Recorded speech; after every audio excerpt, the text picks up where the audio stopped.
Okay. All right. Sounds like a plan. I need to as well.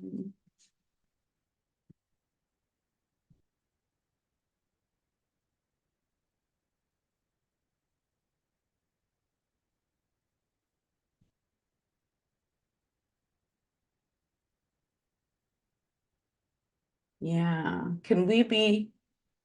Will the chat come up here or no?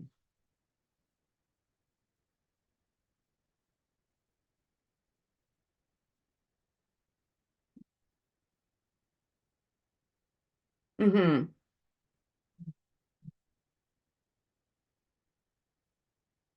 Kind of just watch it. Yeah, that's what I'm trying to.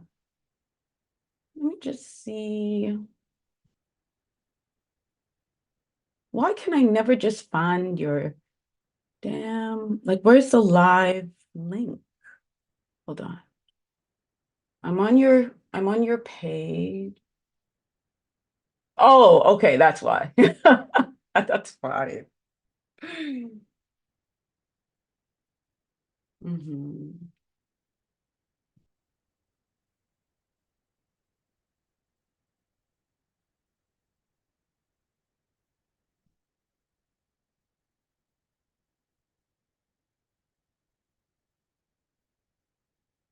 Hmm. Hey, I figured Sharon did a great job. I was watching the other live, so yeah.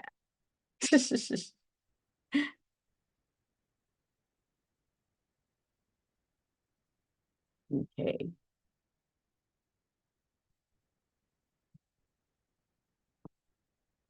Okay.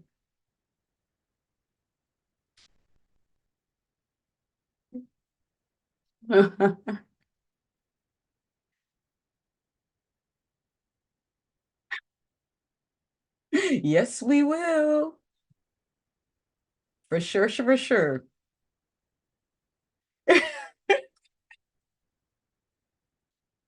Yeah, right. That hey, I ain't mad at you. I am not mad at you. We got to be real with what's going on out there. You know what I'm saying? So yeah.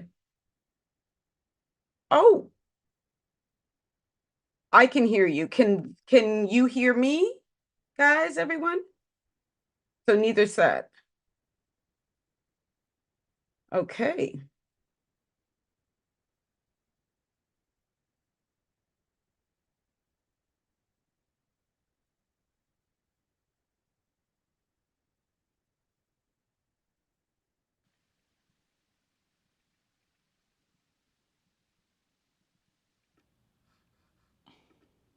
Can you hear me now, y'all?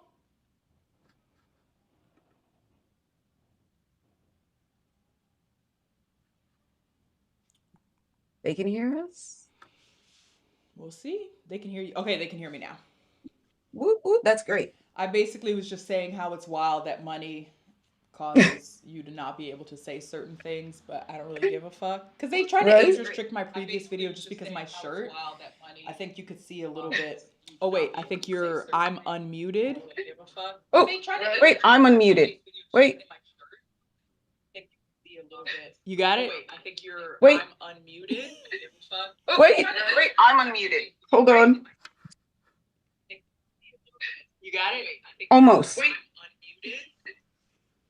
Should be fine now. No, can you hear everything? There's no echo. No, there's no echo. Okay, perfect. Sorry, y'all. Thanks for your patience. Yeah, we're having a technical day. We're working it Uh, out. no, I was saying that they tried to age restrict my video because the shirt that I was wearing was very open. But like, if Are I you wasn't kidding? scared of being under the knife, these titties would be gone, y'all. So I don't really know. YouTube, like, leave me alone. If people want to Right? make a slight side boob sexual, then that's on society. I'm sick of this stuff, man. Clark Gable had to deal with this shit back in the 1930s, and he's a whole ass man. So you know Uh, what? I, it's interesting. Again, this too comes up with all of this stuff we're talking about today. How a little side titty is a problem. You know what I mean? I'm just And like, how we girl. play this up. Like, please, please. I get it gets on my last nerves too. I get it. I'm just like, anyway. Right? Before we get into the things that I introduce Carrie and all of the Mhm. stuff, y'all, I do have to do some shameless promotion of the Here Together podcast that I do with the Philadelphia Orchestra and Kimmel Center. We recently did a video with Janae Bridges. She's a fantastic mezzo soprano. She's fucking incredible. And she was singing at this, they were renaming a hall after Marian Anderson, who was one of the most, she doesn't get celebrated enough, I think, but she is a one of the earlier black opera singers who broke down barriers without really trying to or intending to, and she's a contralto, which makes her voice even richer. um, but yeah, I'll just share my screen real quick so y'all can see. So yes, this is the podcast, y'all, here together from the Philadelphia Orchestra.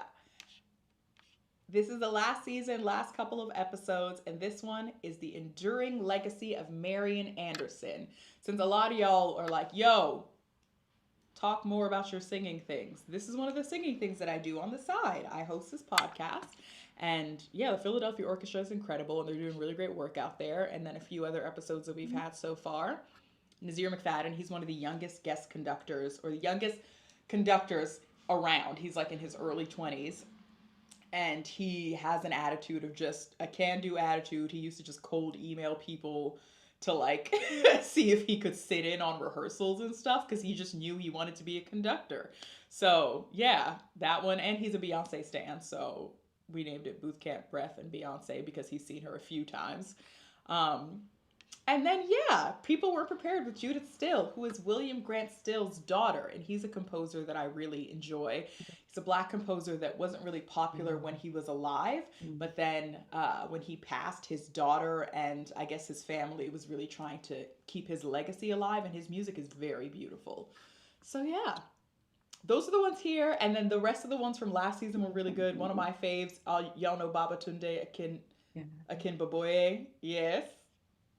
Hip Opera. That one was two parts because it was so much fun. I did one with Ian Cusson, who I love. Um, Mary Isabel Valverde is a conductor, a choral conductor. Fantastic. Yeah, all of them. I'm not just saying that because I interview them. I'm saying it because it was actually a really great interview series. And it's has to do with music, but it's mostly us just kind of talking, to be honest.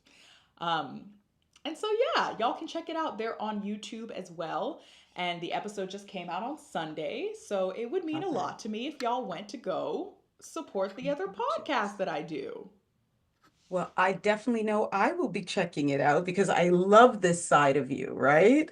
And to see you in all of your glory will be such a piece of, Khadijah art. I can't wait. I'm gonna definitely go check it out. Yay! It Right? says the video was we are so bad. Is it frozen still, y'all? Am I back? Thank you, Madison. Madison, that was your first super chat. Amen. Okay, sorry. I'm just trying to make sure the technical issues are okay because I was freezing a Right? little bit. But yes. So yes. Um please check out the Here Together podcast with the Philadelphia Orchestra. Check out our most recent episode. Listen to some great music. So it's like 30-minute episodes. You can listen to while you clean the house and all that stuff. Um yeah. I like interviewing people. So anyway, I wanted to kind of, I'll mention that throughout the episode just because, this is part of my gig. Oh no, I froze again. Is it the Zoom? Maybe. Because I'm not freezing here, but I'm freezing on YouTube. Okay, anyway. Never mind, it says excellent connection. All right, y'all. Okay, so Right? some of you may recognize my guest, some of you may not, but Hello, hello. Right? this is my mentor and friend, Kerry Suttra. Yeah. Carrie, please introduce yourself to the girls, to the Hel- dolls. Right. Hello, everyone. I like to consider myself, the Gen Xer cool auntie. The one Not the for Gen real. Xer cool auntie. For real, like, because you guys are, aunties, y'all are in that phase of being We're aunties, like the many of cool you. older cousins. You know what I'm saying? Yeah. But I'm that auntie that's like, yeah, she been through some things now, and she's about to show up for you. Yeah. And Sharon, and sorry, real won't quick. Sharon, can you put a comment of the podcast in the chat and then I'm going to pin it? Thank you yes, very please. much. For anybody, if you want to see the Philly podcast, it'll be pinned. That's a great thing. Thank you so Yeah. much, Sharon. Okay, I'm going to pin this now. Continue, Carrie. Apologies for interrupting you. No problem at that. I like to say I'm that auntie that's been through a few things. She's had a little bit of experience and she's now Mm. coming to bring that knowledge back with no judgments in it because she knows where some bodies are buried and she's gonna go down with all of that. Yeah.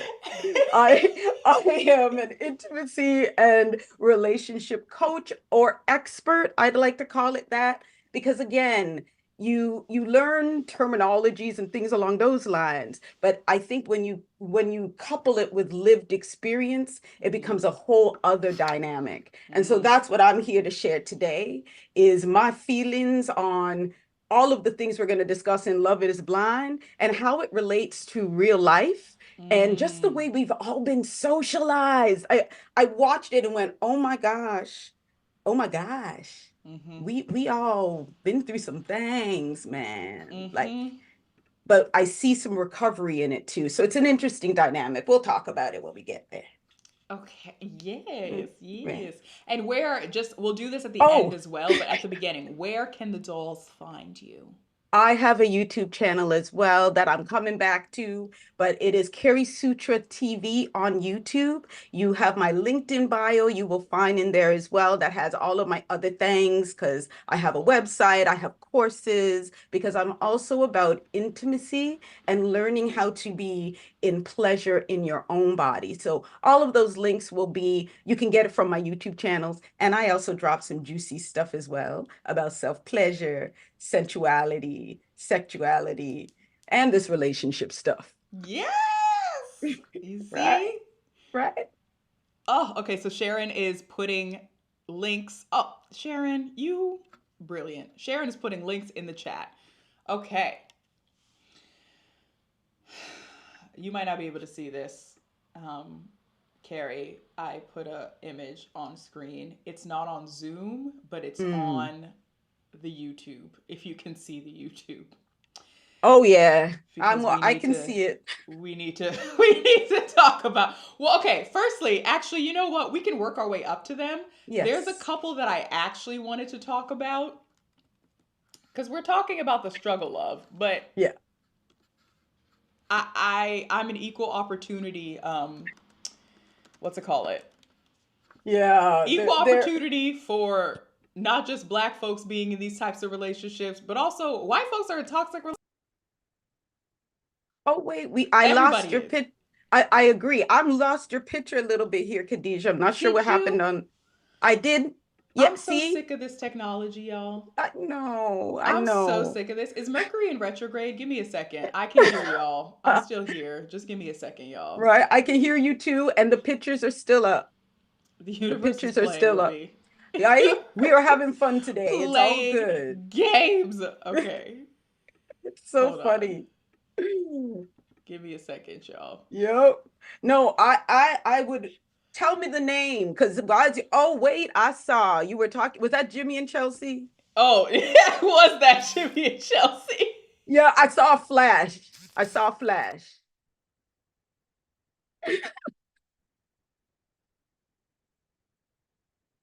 Oh, yes. All Yes. right.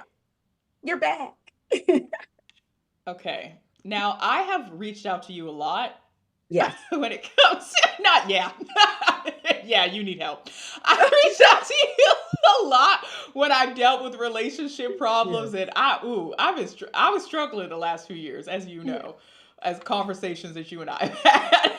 But These two right here, these two right here, Ah, we need to start to oh, unpack this because I was talking about struggle love, and yes, Clay and AD are a big example of this because Jimmy didn't embarrass Chelsea like Clay did. Uh, and I think it's only really embarrassment because of how we respond to it, how the collective receives that as an embarrassment, not just her, but touche. us as well, instead of having compassion for the fact that, like, both of them were in this situation that we're watching. But anyway, I hear you on that. but these two were the struggle of the whole time. Like Clay and AD, it was glimpses of it, but these two were it the entire time. And that I thought was interesting. That I thought was interesting. Aha. Uh-huh. Okay, so let's break it I down love from when the you. beginning. I don't even have to do anything. I just gotta No, like this joint, Auntie. we'll take this. We are about to learn. We are about to We learn today. All right, I, y'all. Okay. I thought from the beginning when Jimmy was in the pods and when Jessica even showed up in the pod with Jimmy Mm-hmm. and her reaction to wanting love and being, caught up in this idea of needing her husband. And Mm-hmm. when that letter came out, and, we were hearing his reactions with Jessica, like how he was interfacing with her, and then how he was interfacing with Chelsea. I Mm-hmm. thought to myself, this man right here has set up a mess. And he really only said no, I thought, to Jessica because of, again, we go into that patriarchal thing, like this idea that, I don't think the child mattered so much, the fact that she had had a child, but Mm-hmm. there is some levels of he's really down home. You got the impression of those traditional, Mm. those very traditional understandings of what it was. And subconsciously, I would believe when what I was seeing from him, that the idea of her suddenly being a little bit tainted, just that idea of Mm. Jessica being the used goods. And that's what really pushed him to Chelsea. Like Because that was Chelsea was also that too, in a way, kind of tainted, where like instead of us having the virgin conversation that we used to have of, oh, you haven't ah been married, so now you haven't had sex, so now you're pure. It's okay. We don't expect most most women to be virgins, but if a guy wants to build a life with you, the hope is that you don't already have a past. You don't evident. already have a life that you've built. You don't You already got have a it. marriage that you've left. You exactly that. And so, Chelsea at least may have been married young, but she didn't leave evidence. And like Ah, Jessica, like you can't. What do you do with a you can't. child once you Yeah, you right can't hide a that child. 10 Yep. year old? What are you doing? So I got the impression that that may have been, and also Jessica, as much as she gave a, and Jessica, if you ever watch this, if you don't, but there was a she would I this is another one for me. I see the transition of us growing and Mm. our growth. And for me, Jessica showed like this transition of where she's in her healing process, but Yeah. I saw how what she had been through really created some of the desire she had to so be in this marriage and create what she thinks love should look like. There was still some Mm. what we call magical thinking when you come out of a traumatic experience. And her life had been trauma, like there'd been some stuff there, right? And Mm-hmm. so I thought to myself again, um, she put so much of herself out in that letter to that she wrote to her future husband. I literally was like, oh Lord, let me cry a little bit. That was so Not, oh Lord, let me cry. let me cry. I was like, oh Lord, like what sweet little letter you wrote. And then when he just got the silence, I was like, oh dang. I was like, wah, wah, wah, Wah wah. wah. Like, oh. And then her reaction, where she got a bit indignant, I was like, you need to slow the roll a little bit because That part. right? I was like, yeah, I get it, but you exposed yourself in ways that maybe y'all, I mean, again, editing, but you got to slow your roll. And I think that it was that she gave him some truths that injured that male masculine understanding of what they are supposed to stand in. And she put the shots out there. And so that also pushed him towards Chelsea. And they are they were a classic example of anxious attachment, a person who is very anxious, meaning Chelsea. Chelsea so wanted to be picked. She so wanted to be loved. She was not very, she too working through her stuff, but really not ready, I believe, for, like, she constantly needed his approval. It And she was, was constantly fishing for things to try to get, like, she needed to prove that he wasn't there because he wanted to be. So she would constantly fish for the things. And I recognize this because I've done it. So I'm not yeah, saying me it from a place too. of judgment. Baiting, Girl, baiting it listen, up. if you Yep. are acting like you've never been manipulative emotionally in a relationship, when she's like, every time you say this, and I was just trying to help it, baby. That every time she started doing that, I was like, Chelsea! Right. Oh, I was about Right. to scream. But if you have not done that, and this is something Terrence Real talks about, Yes, very much so. and how can I get through to you? How we set young women up to Right. be emotionally manipulative. Oh, not us both. Right. Come Did you see on. it? I got one Come on. too. We this is a Right? must. It's a must. Must. I've been recommending this book for like 3, 4 years. This book made me nicer to men. This Oh, book. do you know that you recommended it, and this is why I have it. And Oh, what yay! this is from you, Terrence! I know, it's all ripped up. My copy has right? been destroyed, but listen, I keep a tissue in it just so close so I can wipe my eyes. This is because a there tissue, are so many gems. And right? he talks about that, though, about how Yes. young women are set up to be more emotionally manipulative. And it's Spot not to on. say, like, we say manipulation, emotional manipulation, and people are like, you're an abuser, you're evil. And it's like, we can't, like, there are nuances to it. You can be.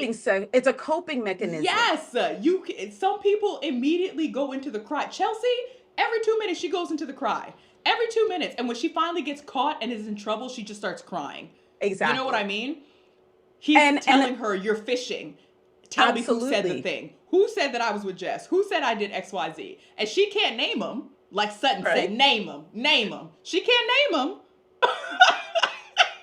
She can't name him because nobody But told her that. She made it up exactly. and was trying to get him to admit to something he never did. And I love this so much because you're right.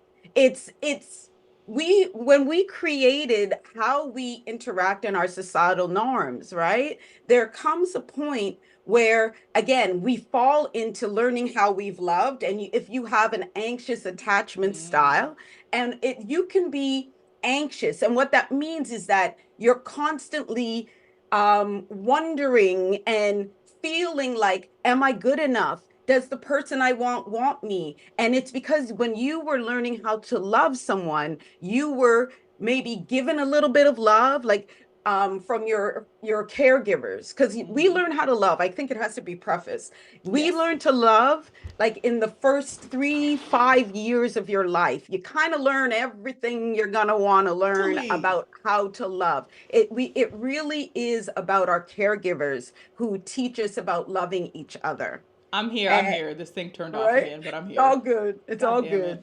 And so when we have these love, when we are in the experience of love, normally what happens if you develop anxious attachment is that your caregivers may have given you love in ways where you might have gotten it sporadically, maybe, Mm-hmm. or it was in volatile situations. Like I will admit, I have an anxious attachment style, Mm-hmm. and the reason why is because I got love if I threw a temper tantrum. I was that kid that would throw that temper tantrum. You know what I And then mean? all of a sudden they're like, "Oh, it's okay. We're Okay, back." right? Yep. It Yep. worked. And so parts of that is learning how to stay in control. There's an element of wanting to control how you are loved. And that's a lot of what we saw happen with Chelsea. That would be the way she would, pull the attention back to her.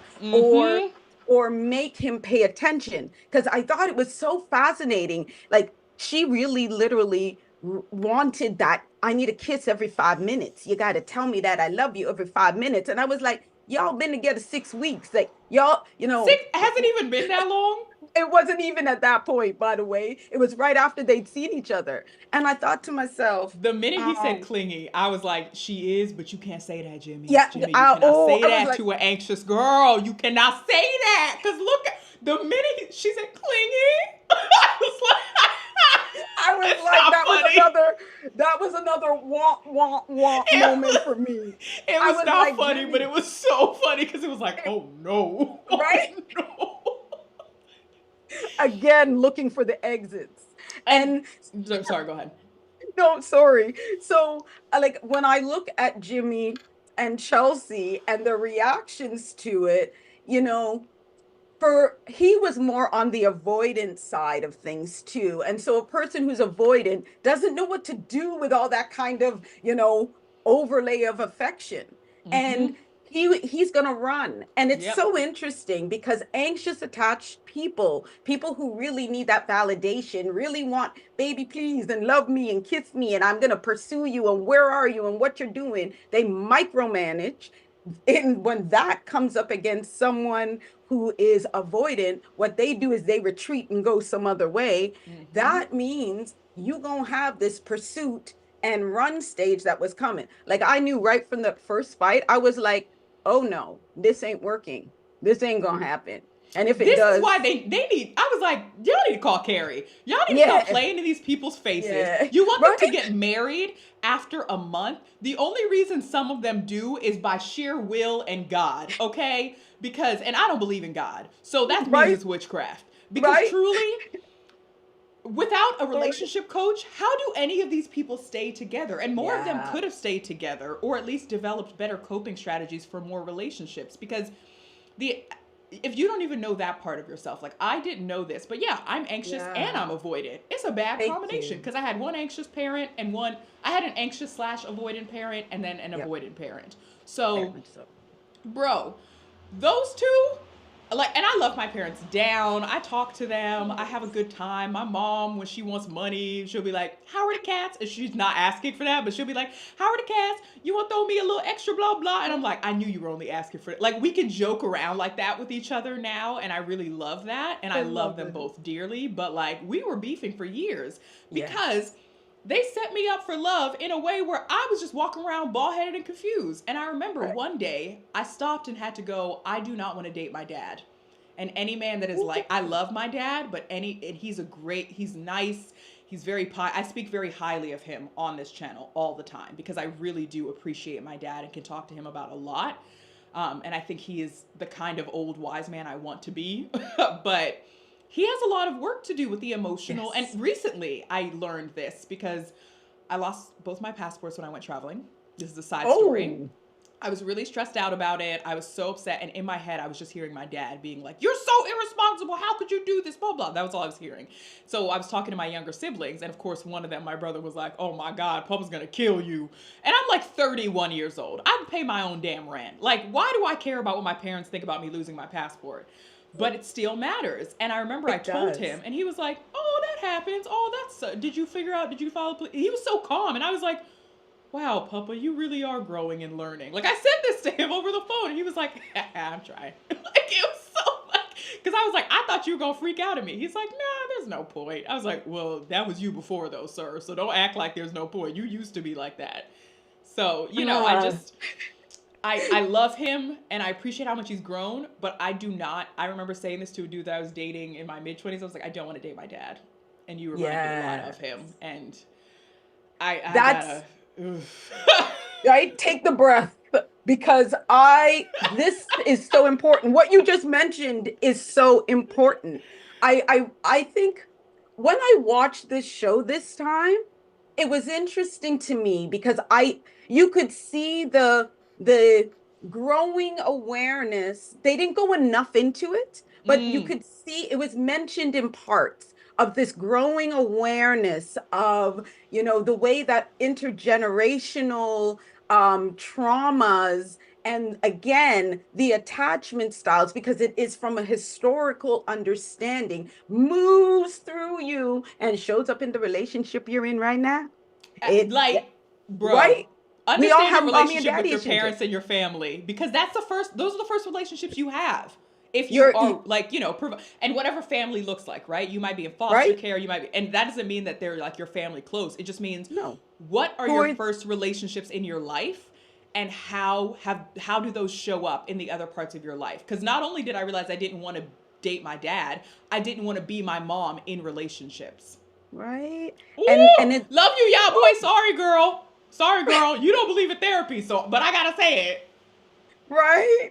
We all need that. And I'm gonna bring it from an okay, because I'm an Xer. I am a Gen Xer, And all my right? parents are boomers. And they're Yeah, probably late, they're probably like they're the late boomers. later, They're like they're late late. 50s, early 60s. Yeah, There you go. So yeah. we're kind of near the cusp of that, right? Okay. I'm near the cusp of that, right? Hmm. I'm in my early 50s, 51 coming up just now. And right, hey, fabulous 50s, Fabulous right? 50. Fabulous 50s. I feel so much better because I ain't as dumb as I once was. I got some things with all this sexiness going on now. And so what I use with this is again, we were a generation raised by people who came out of war. You know what I Yeah, mean? they Like went my through shit.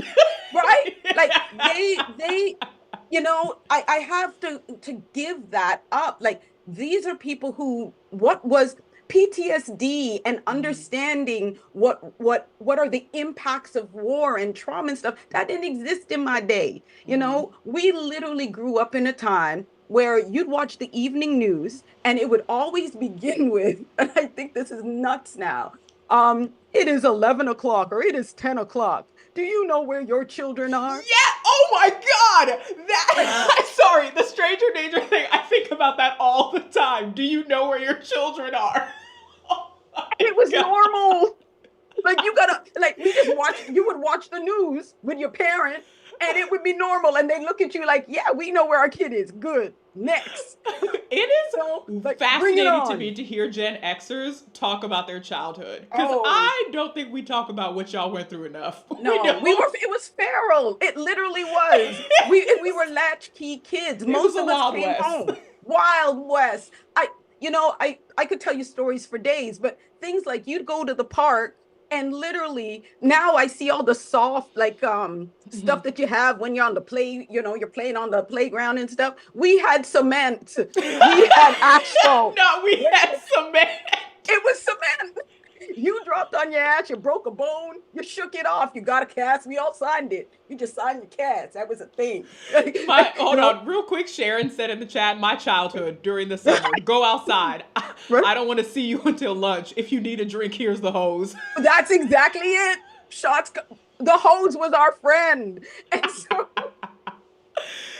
but you know what? And I think we have to juxtapose that understanding against what we were being and saw on TV as well. So we were Hmm. also the generation that watched like um I know for me a major influence was the Cosby Show was running. So we were watching Mm. Claire Huxtable, who was this, she had 5 kids. She had this fascinating, amazing career, this amazing husband who, there's trauma wrapped around what we now know about Bill Cosby. But imagine that was Thursday at 8 o'clock. That is Mm. what you did. And so that was a model. And then we also had Dynasty at the time, or Knots Landing at the time. And like I know for me, a major influence was watching Alexis Colby on Dynasty, or and Wealth. Dominique For those Devereaux. of you that don't know, that's a show about Southern wealth. Yes, There's a remake right? on Netflix now.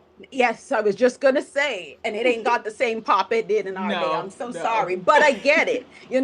It was this idea. We were seeing powerful women who were able to have it all. And so my generation grew up just thinking that you could do everything. You were supposed to have this family, the traditional Mm. family.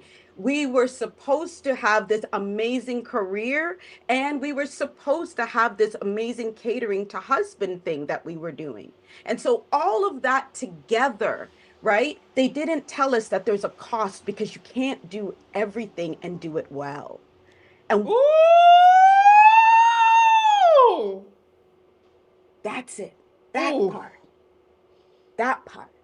And but I think through it, as we fuddled through it, because we're now on the latter ends now because the kids are grown and stuff, I think we recognize it. And some of us managed to impart a little bit in your generations coming afterwards, the millennials, you Mm-hmm. guys now, that this wasn't necessarily the way. Have some choice. Give yourself the opportunity for choice. And we're Mm. we're we're either numb, many of us are still numb, but there was this growing awareness that there's a better way to do it. Mm-hmm. And I Mm-hmm. think you saw glimpses of it here, even though society's way of the patriarchal system, because I heard you mention it in the video. We have to talk about the way this system is structured, the patriarchal system that ties into the commercial and the capitalist system and the institution and understanding of relationship and marriage.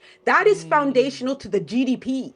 Like that's how they tax you. That's Mm-hmm. how, Mm-hmm. they get money from the World Bank. Like it's Mm-hmm. important to keep this societal structure going. And we're starting to shake it up. And so when I look at the hot messes that happened in here, you can see why this was challenging. You can see why these relationships, I feel like we're caught. We want Mm. different, and there's an evolution of relationships happening. Um, Mm. there's an Yep. evolution because we're in Yep. more awareness. Thank God for the internet, because that's another thing. We're a generation that grew up, we had cordless, not cordless Yeah. phones even. We had phones Yeah. still plugged in, and you were saying one if you had your own phone line. Like that was my thing. When I hit 16, I got my own phone line. I didn't even have to do anything anymore. Didn't have to, call waiting was a thing in my day. If you had call waiting, you were saying something. You know what I'm saying? So there's been a Wow. lot of changes that we have gone through. And I think we're catching up. And I think for one thing that I do know too is that power, and if you're male and the patriarchy doesn't serve all males, but the patriarchy is a thing. And power doesn't like to acquiesce power.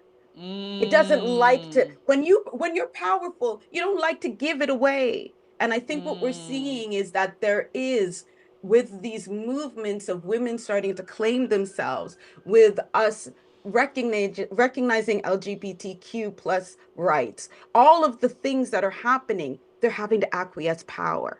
And there's some bumps. There's some bumps. Mm. There's a lot of bumps. That's what I think. That's just my thoughts. I thank you for your Yeah. thoughts, for Yeah, bringing I that talked a in. lot.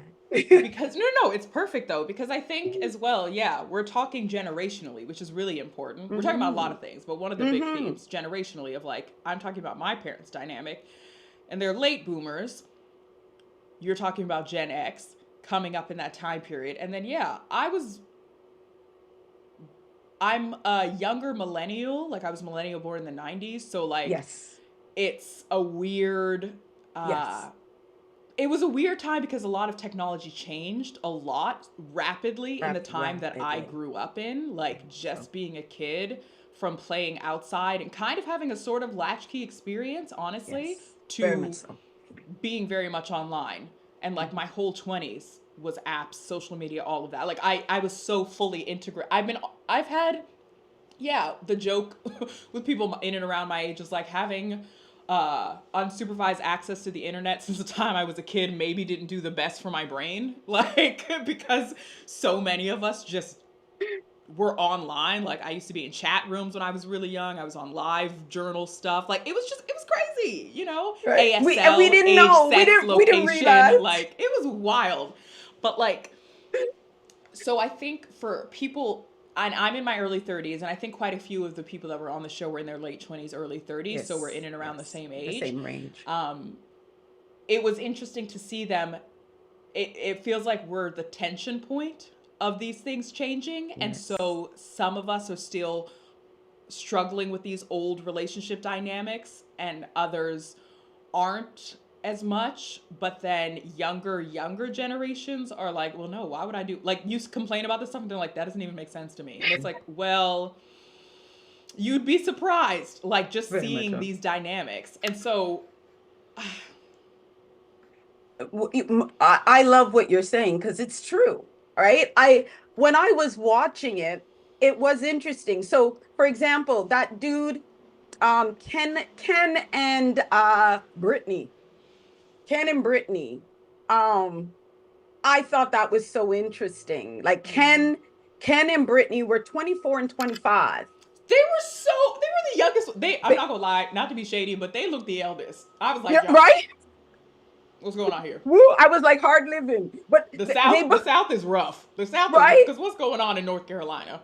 I was like, they both had like country music, a typical country music, like, song fodder. Like they could write a country song. My dog just died. Like it was I just was that. like, 24.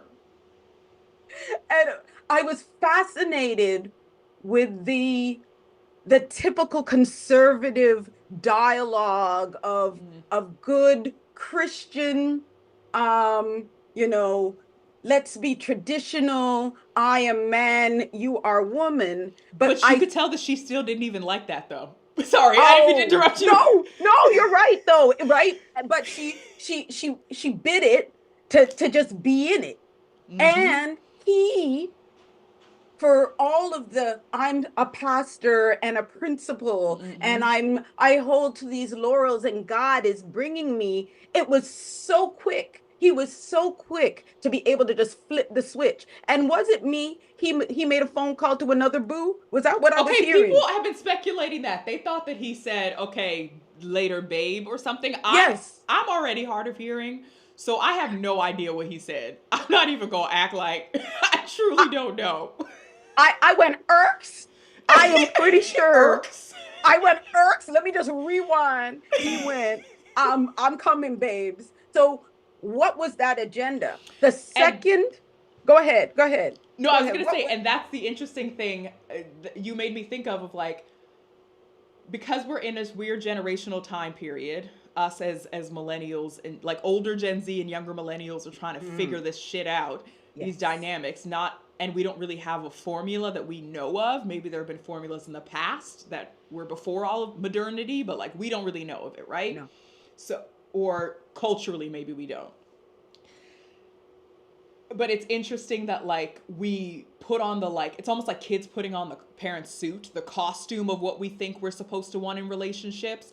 So like he's saying, I'm a man, I'm gonna blah blah blah, without ever doing the thing that a quote unquote man should do to lead. And I'm not saying men should lead a relationship, but I'm saying if you want to be the head of the household, allegedly, if you want to have a dynamic where one person is the head, one person does more of the domestic work, and you both share that load because those are your strengths or weaknesses, you can collaborate with that. But then you have to step into that role that you said. It's not just I'm gonna be a man, I'm gonna provide, blah blah blah, and you cook and yada yada yada, and then I'm always on my phone. I'm never really around. I'm never really communicating. I'm not taking the initiative. Like, to me, if I'm in a heterosexual relationship with somebody and we're wanting to get married and like I want to be a housewife and want them to take charge and do the lead, then they are like, okay, we're going to be going to therapy. I'm scheduling that for us. We're going to be doing this, that, and the other with our relationship dynamic. Let's meet up every week and discuss what you and I can both, like if you're going to take the lead, you're actually a project manager. You're the thank project you. manager of this marriage. If that's the role, it doesn't even have to be gendered. But if you're going to take that role on, then step in it all the way. Uh, I, And if you're th- not, then put it down and stop putting on your parents' outfits. We're all Thank wearing our you. parents' clothing thinking that it's going to Right. 'Cause work it for didn't, and us. it's funny because it didn't work mostly for our parents That anyway, part, it didn't work right? for them, and a lot of them are begrudgingly still together, or they're together matter of factly, or maybe our parents luckily are still friends, which is great. But the relationship isn't what it was. Yes. Normally you've taken a lot of shots and there's a lot of scars. And you summed that up so beautifully, because for me, I was like, you gave that man this phone. And I thought to myself, second that man got his phone, he was disinterested at best before it began. But that phone, and it clicked to me how that to me was a direct um and it was indicative of the difference of generations. That phone was his first lover. That Yep. phone was Ooh. his first place of connection, Ooh. right? You try to, yeah, I'm like, try to get somebody in their early to mid 20s off their phone. No offense to y'all in your early to mid 20s, but when I'm talking to my brother sometimes, I'm like, am I boring You you? just want to flip it out their And I'm phones. like, I grew up with phones too, bitch. But it was a different, it was just that, even just two Yes. years of difference makes a huge difference. But let's now get into Yes. the real We reason we're all gathered here today. yes. Woo. Ah, Oh, Clay and all day. Oh, Clay and all day. I'm sorry. I'm toxic. He is very attractive. Listen, what? I don't do me. I love a dark skinned man. There's It, something about a dark skinned man that does something to me for all my pansexuality. That is the one, like, I could let go of any straight man, but a dark skinned man. it plugs a little harder. I You know what got I'm two saying? brothers. I got a daddy. I just love dark men. I ain't Ah, mad at you. And I ah. love facial hair too. Add a dark skinned man with some Dark like a skinned man, and mustache if a and a dark little skinned goatee man and has stuff. dreads, if he Oh, has locks, shots fired. I am what with is you. happening? Because I had to look back at a few people that I was hanging out with, some lovers, and I was like, Khadija, there are some themes popping up with the Yep. men here, and You have the men you have that a you are type. looking at all have locks, are dark skinned. Hey, Khadija. I am not even laughing because I am the No, same. Brandon Leo said over here. Hey, hey Hey, Brandon. Brandon. Hey Brandon. Gotta pick you up, you know what I'm saying? Hey. Wait, hold I on, because it's the internet. You better yep. be of age. I'm not doing this with you. You better God, be a. Okay. right? We take it back. We take it back Because until we we know know, what your right? age is. We take it Oh, back. wait, hey, Brandon. I know. Actually, I think I know. Hey, Brandon, of age. Yes, we can give it to you. I Well, think I know no. him. Hey, Brandon of age. But we put the disclaimer out there, but I Somebody think we all said, right. but the dark skinned men with gap teeth, though, give me my number one red flag. With the tongue out. Oh my goodness. But Hold jokes up. Brendan got a aside. nice profile picture and he said he's Oh, 31. Brendan, don't do this oh, to me. No, I'm not doing this. I'm not doing this on my live stream. hey, But I saw that profile picture and I was like, hello, sir. hey. Fits Interesting. all the right places, right? And I Interesting. think that speaks to this. There's again, there's so many layers to Clay and AD. There's so many Okay, layers to what I this. want to let's start from the very beginning. Yeah. Because people speculate that he doesn't like dark skinned women, which I don't like to infer about people just because to Yeah. me, Clay gives me No. awkward on television. If I'm being honest, like I'm trying to be Yeah. compassionate for him, he just gives me a guy that's awkward on TV. And Like I a lot of wonder if us, it's the cuts. I wondered if that it was the too. editing too, The right? way he talks, I'm like, you are just a very awkward, kind of anxious dude. And like when you're with your friends, you're a bit more relaxed. But it's difficult for Yeah. you to be relaxed when the cameras are around, it feels like. So that was the vibe I got from him. I agree Someone with said you. I think Clay is neurodivergent, and this is the other thing. I'm like, we talk about mental health and blah blah blah, but then when somebody shows mental health in a way that isn't good, the good traits, that isn't a compassionate trait, we immediately dismiss them. And I'm not saying mental health is neurodivergence, but I just mean Clay Right? gives me Something. awkward kind of, yeah, like he intense athlete. He was always very like focused on that, and like he just gives me awkward dude who's trying to figure his shit out and is very emotionally immature. I don't think he's Yeah. menacing. I don't think he's a narcissist like people like to throw around, because you No. can't get that diagnosis from an edited TV show. I mean, I think Thank you. Uche is a narcissist, but that's because Uche didn't need no damn editing. Uche, anyway, And I that hate dude that man. Matthew. I Oh, hate so, that man so much. If Uche has no enemies on this earth, I have left. I have died. I am a ghostly entity. And all his enemies are in the celestial plane, on that plane. oh, don't kill me. How do you, can you tell us how you really feel, Khadijah? Do you Ah, hear ooh, Uche! Oh my God. I just. Anyway, right? but people were assuming that he might have been colorist because of the immediate reaction that he had when he saw her. But what did you think about their initial meeting and the response that he had? I thought you know what? I didn't go to colorist. I simply Yeah. went, that wasn't my initial thought. I thought, first of all, AD is a beautiful Black woman, Mm. but I was so taken with the way she was portrayed and objectified. Did you notice many of the scenes we saw her either whining her body? There were the camera angles were put on, well, there were the comments too, we can get to that, but the camera angles, even I noticed, really focused on highlighting her breasts, on highlighting that Yep. beautiful bumper she had, Mm-hmm. highlighting all of the features of her. And it was different with her than how they actually filmed the other women on Yep. this. There was constant knowledge of the fact she was a cheerleader. They mentioned so much about her working out. There was this objectification of her features and body. And, Mm-hmm. even the way she projected it too. Do you like what you see? That initial Yes. meeting, she came at it. She made sure she spun. And I think that's also indicative of how many of us Black women feel. Her hair, oh, girl, I was like, I'm a hairstylist as well. Oh And I was no, like, don't you hate? I was like, AD, they did you dirty. Cause like I was I like, who know. did Cause that? leave out is a tricky little, we left her behind because she's a tricky little devil. Right? Right?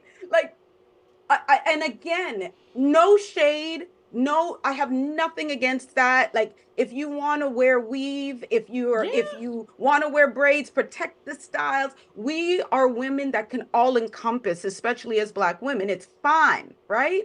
But what Mm-hmm. I just thought was interesting is we are constantly trying to meet a narrative of beauty. There's a beauty standard that we are trying to reach and maintain that is not our own. And I was upset that if they were going to give this girl a weave and she wasn't even wearing a really good, it wasn't a wig. She was actually wearing a weave, With y'all. the net The- and everything. right, Leave out net, all of it. Sorry, I dropped my right. headphone. And the top part of it, especially when she was in the pods, I was like, girl, they could have made it look better. Was it hot in there? Because it looked like the That part too, front. I'm like, do they do their own makeup? Because I also think so. I think Netflix, get it so. together. But it was all right. I was like, girl, you're sweating out a little bit. You didn't get your I perm before know. you got to go. You know what I'm saying? But that's all good. You didn't get pressed out. And I'm not trying, again, please, not trying to diss her, but I'm thinking about how that showed up it was very obvious to me, this idea of conforming. And I think Black women have these extra layers of, trying to meld in to what societal understandings of not just beauty, but what womanhood for Black women look like. And we're Mm-hmm. not considered, um, I would argue that for Black women, we are to be every woman. And when you don't meet that criteria, like that idea of her having to hold him down and put her needs forward, that comes up almost.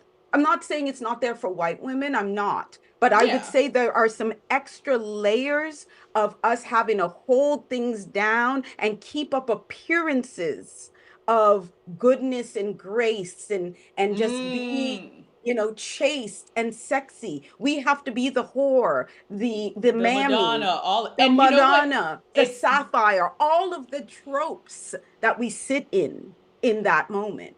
I think it's And she also covered it in that first meeting. she I felt did. that.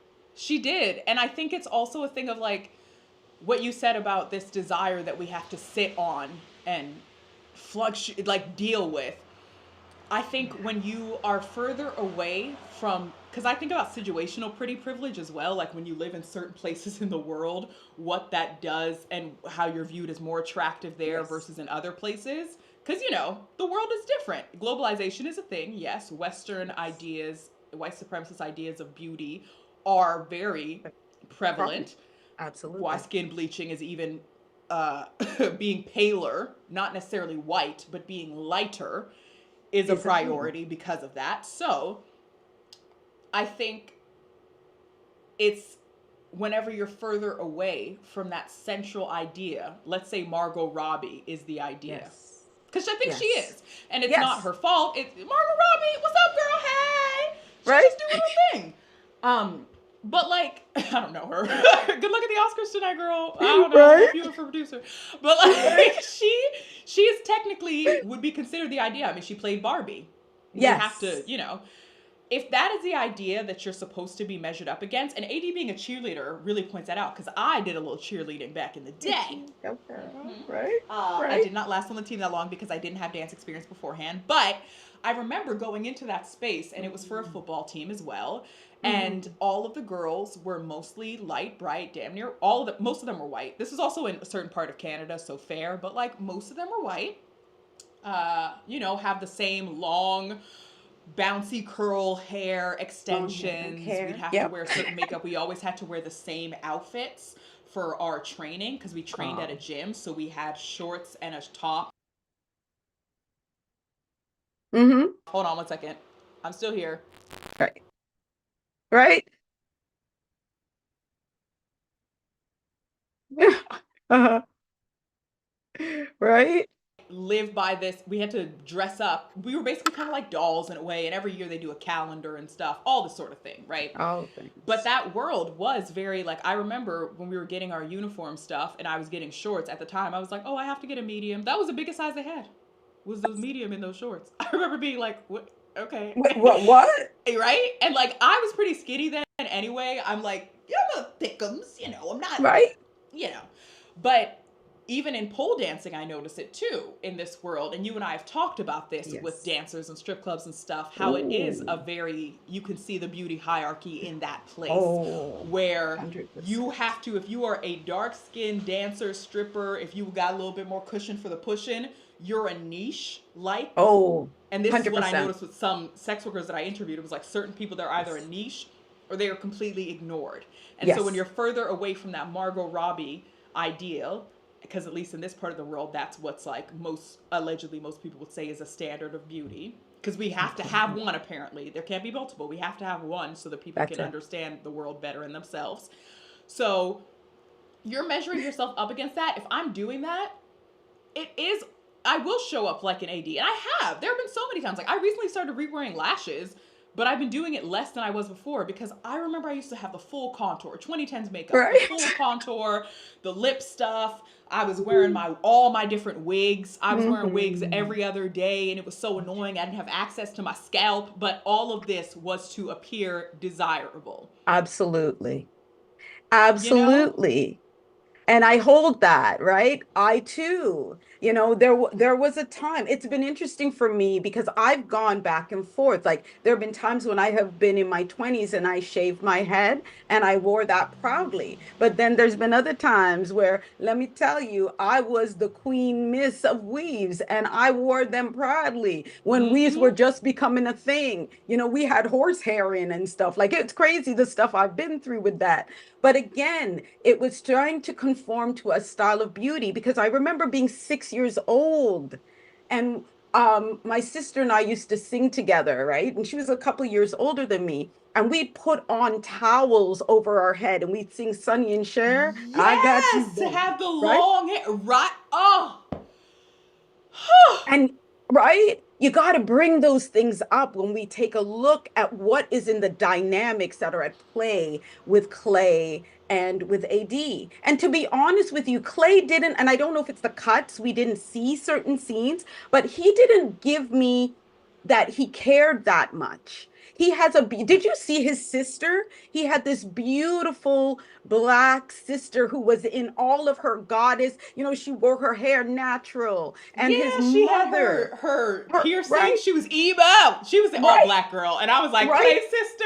That's why I had a bit, and just him having other siblings too. I was like, you can't, because siblings will check you if your parents won't. Do you know what I mean? It's right. not to say that you can't be Ooh. narcissistic or whatever if you have siblings, but I just mean that like he gives me a good relationship to his family, and yeah, he is just emotionally immature, And I but think too, I never got the vibe that he wasn't attracted to her. I think he had the stereotypical things. Like honestly, he had the things that I hear my brother say and other black men that I've known that just like women. They're like, I just need a little bunda. Little right, they're like, I need a little mm-mm and some right. nice lips. Those are the two things they tend to care about, and those are the two things Clay mentioned. Saying petite, even though I think he's pretty tall, so I doubt he really Yeah. needs someone that petite. But men be I saying I those words, they don't even know what it means. right. Anyway. I agree with you. Like, I get the impression that it really wasn't so much that. What I think was a bigger play was that his parents had recently divorced. His Yes, and his mom parents, said it.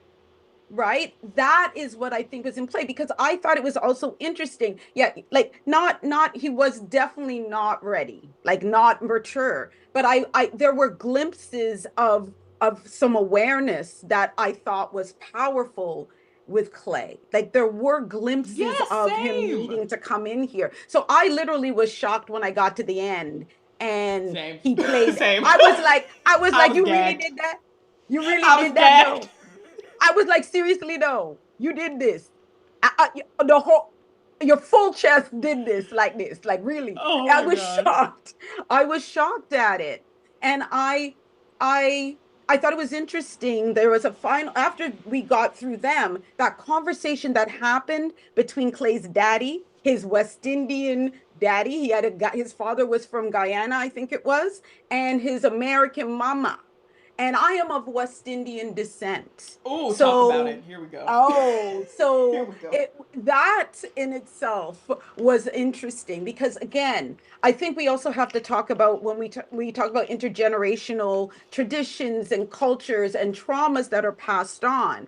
West Indian men of my generation and old and this is not everybody, so please, I am prefacing we are not monoliths, like things happen differently, but there was a Mm-hmm. common culture of, you have wifey and what would be called the matey. And the matey is the other woman. We existed more so in we have polyamorous or poly relationships because I can't necessarily say they're amorous or they're based in fairness because there's a lot of not trust and stuff like that, so I don't want to Mm-hmm. mislabel it, but Mm-hmm. poly relationships existed within a under a cultural guise of Christianity, and I think that And in um Islam too, in West uh, African, like you can uh have two wives. Or right up to and four if you could provide oh for them equally. well, this is it. See, in our culture, that whole idea of of justice, doing it fairly, ain't necessarily involved. It was just this. There's a patriarchal, again, I believe, tendrils of the memories of slavery of the Middle Passage.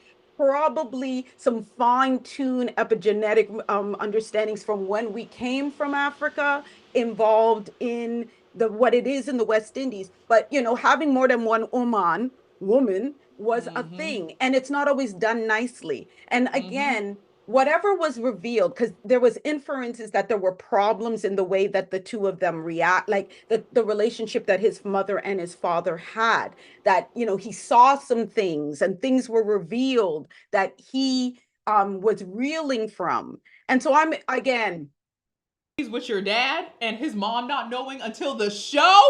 okay, okay, I was trying to be nice, but you heard it, right? And so what does that do to you? And how do you have to unpack that? And so I was really upset at the way he did it. I was like, oh Yeah, hell, I yeah, wasn't. yeah, Mm-hmm. why you gotta do it to her like that? Why you did it like You that? should have been Jimmy. But right, right. And I was like, why didn't you do it like Jimmy? I know the show must have needed something. I hoped that that was like, I really hope that that had been decided beforehand and they were both acting, because the emotional impacts for both of them to have to play out what that was, I felt was just not very nice. And again, we also statistically, I know I'm talking a lot, but this one as well, for Black women, we statistically, the last statistics I was looking at, I think it's 75% of all Black women in North America do not get married, especially in the States. Marriage, And getting it's to that gone down. pinnacle, Hasn't it gone down since the 70s or 80s? it has a little bit, but it's Okay. still almost a 2 for 1, Okay. right? It's still almost, there's almost 2 men for every one Black woman. Mm-hmm. And so, and I I think we have to look at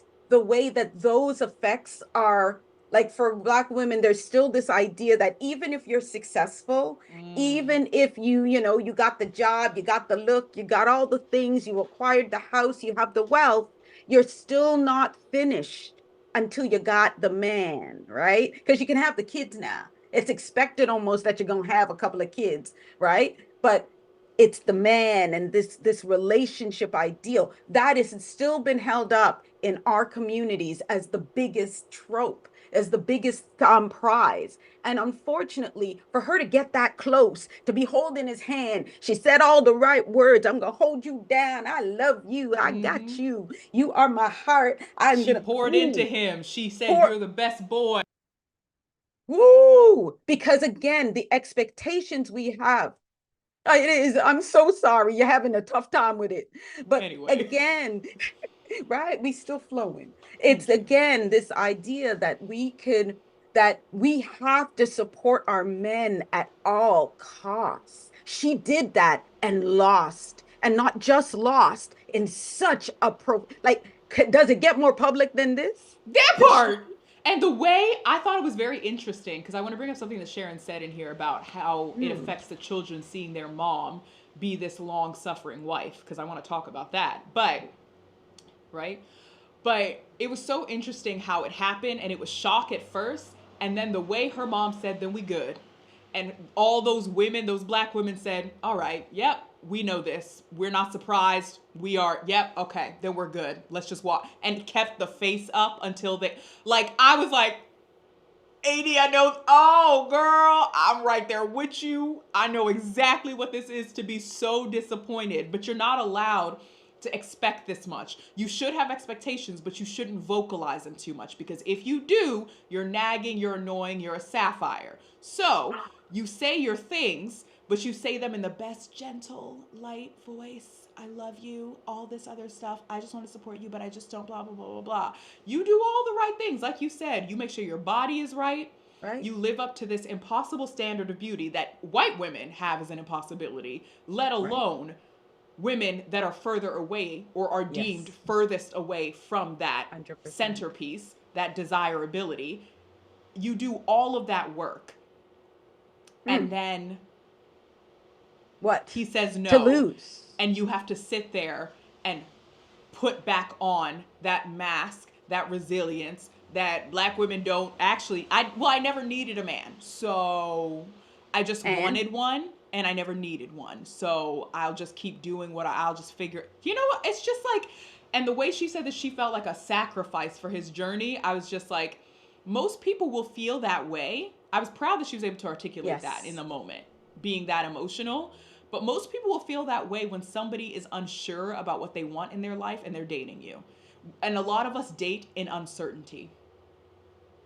And that's okay. Oh, I mean, I'm not saying it to judge people. I'm saying it to say it's true. So many of us date in uncertainty and use others as collateral damage for our journey. And I'm saying that because I think I've done it.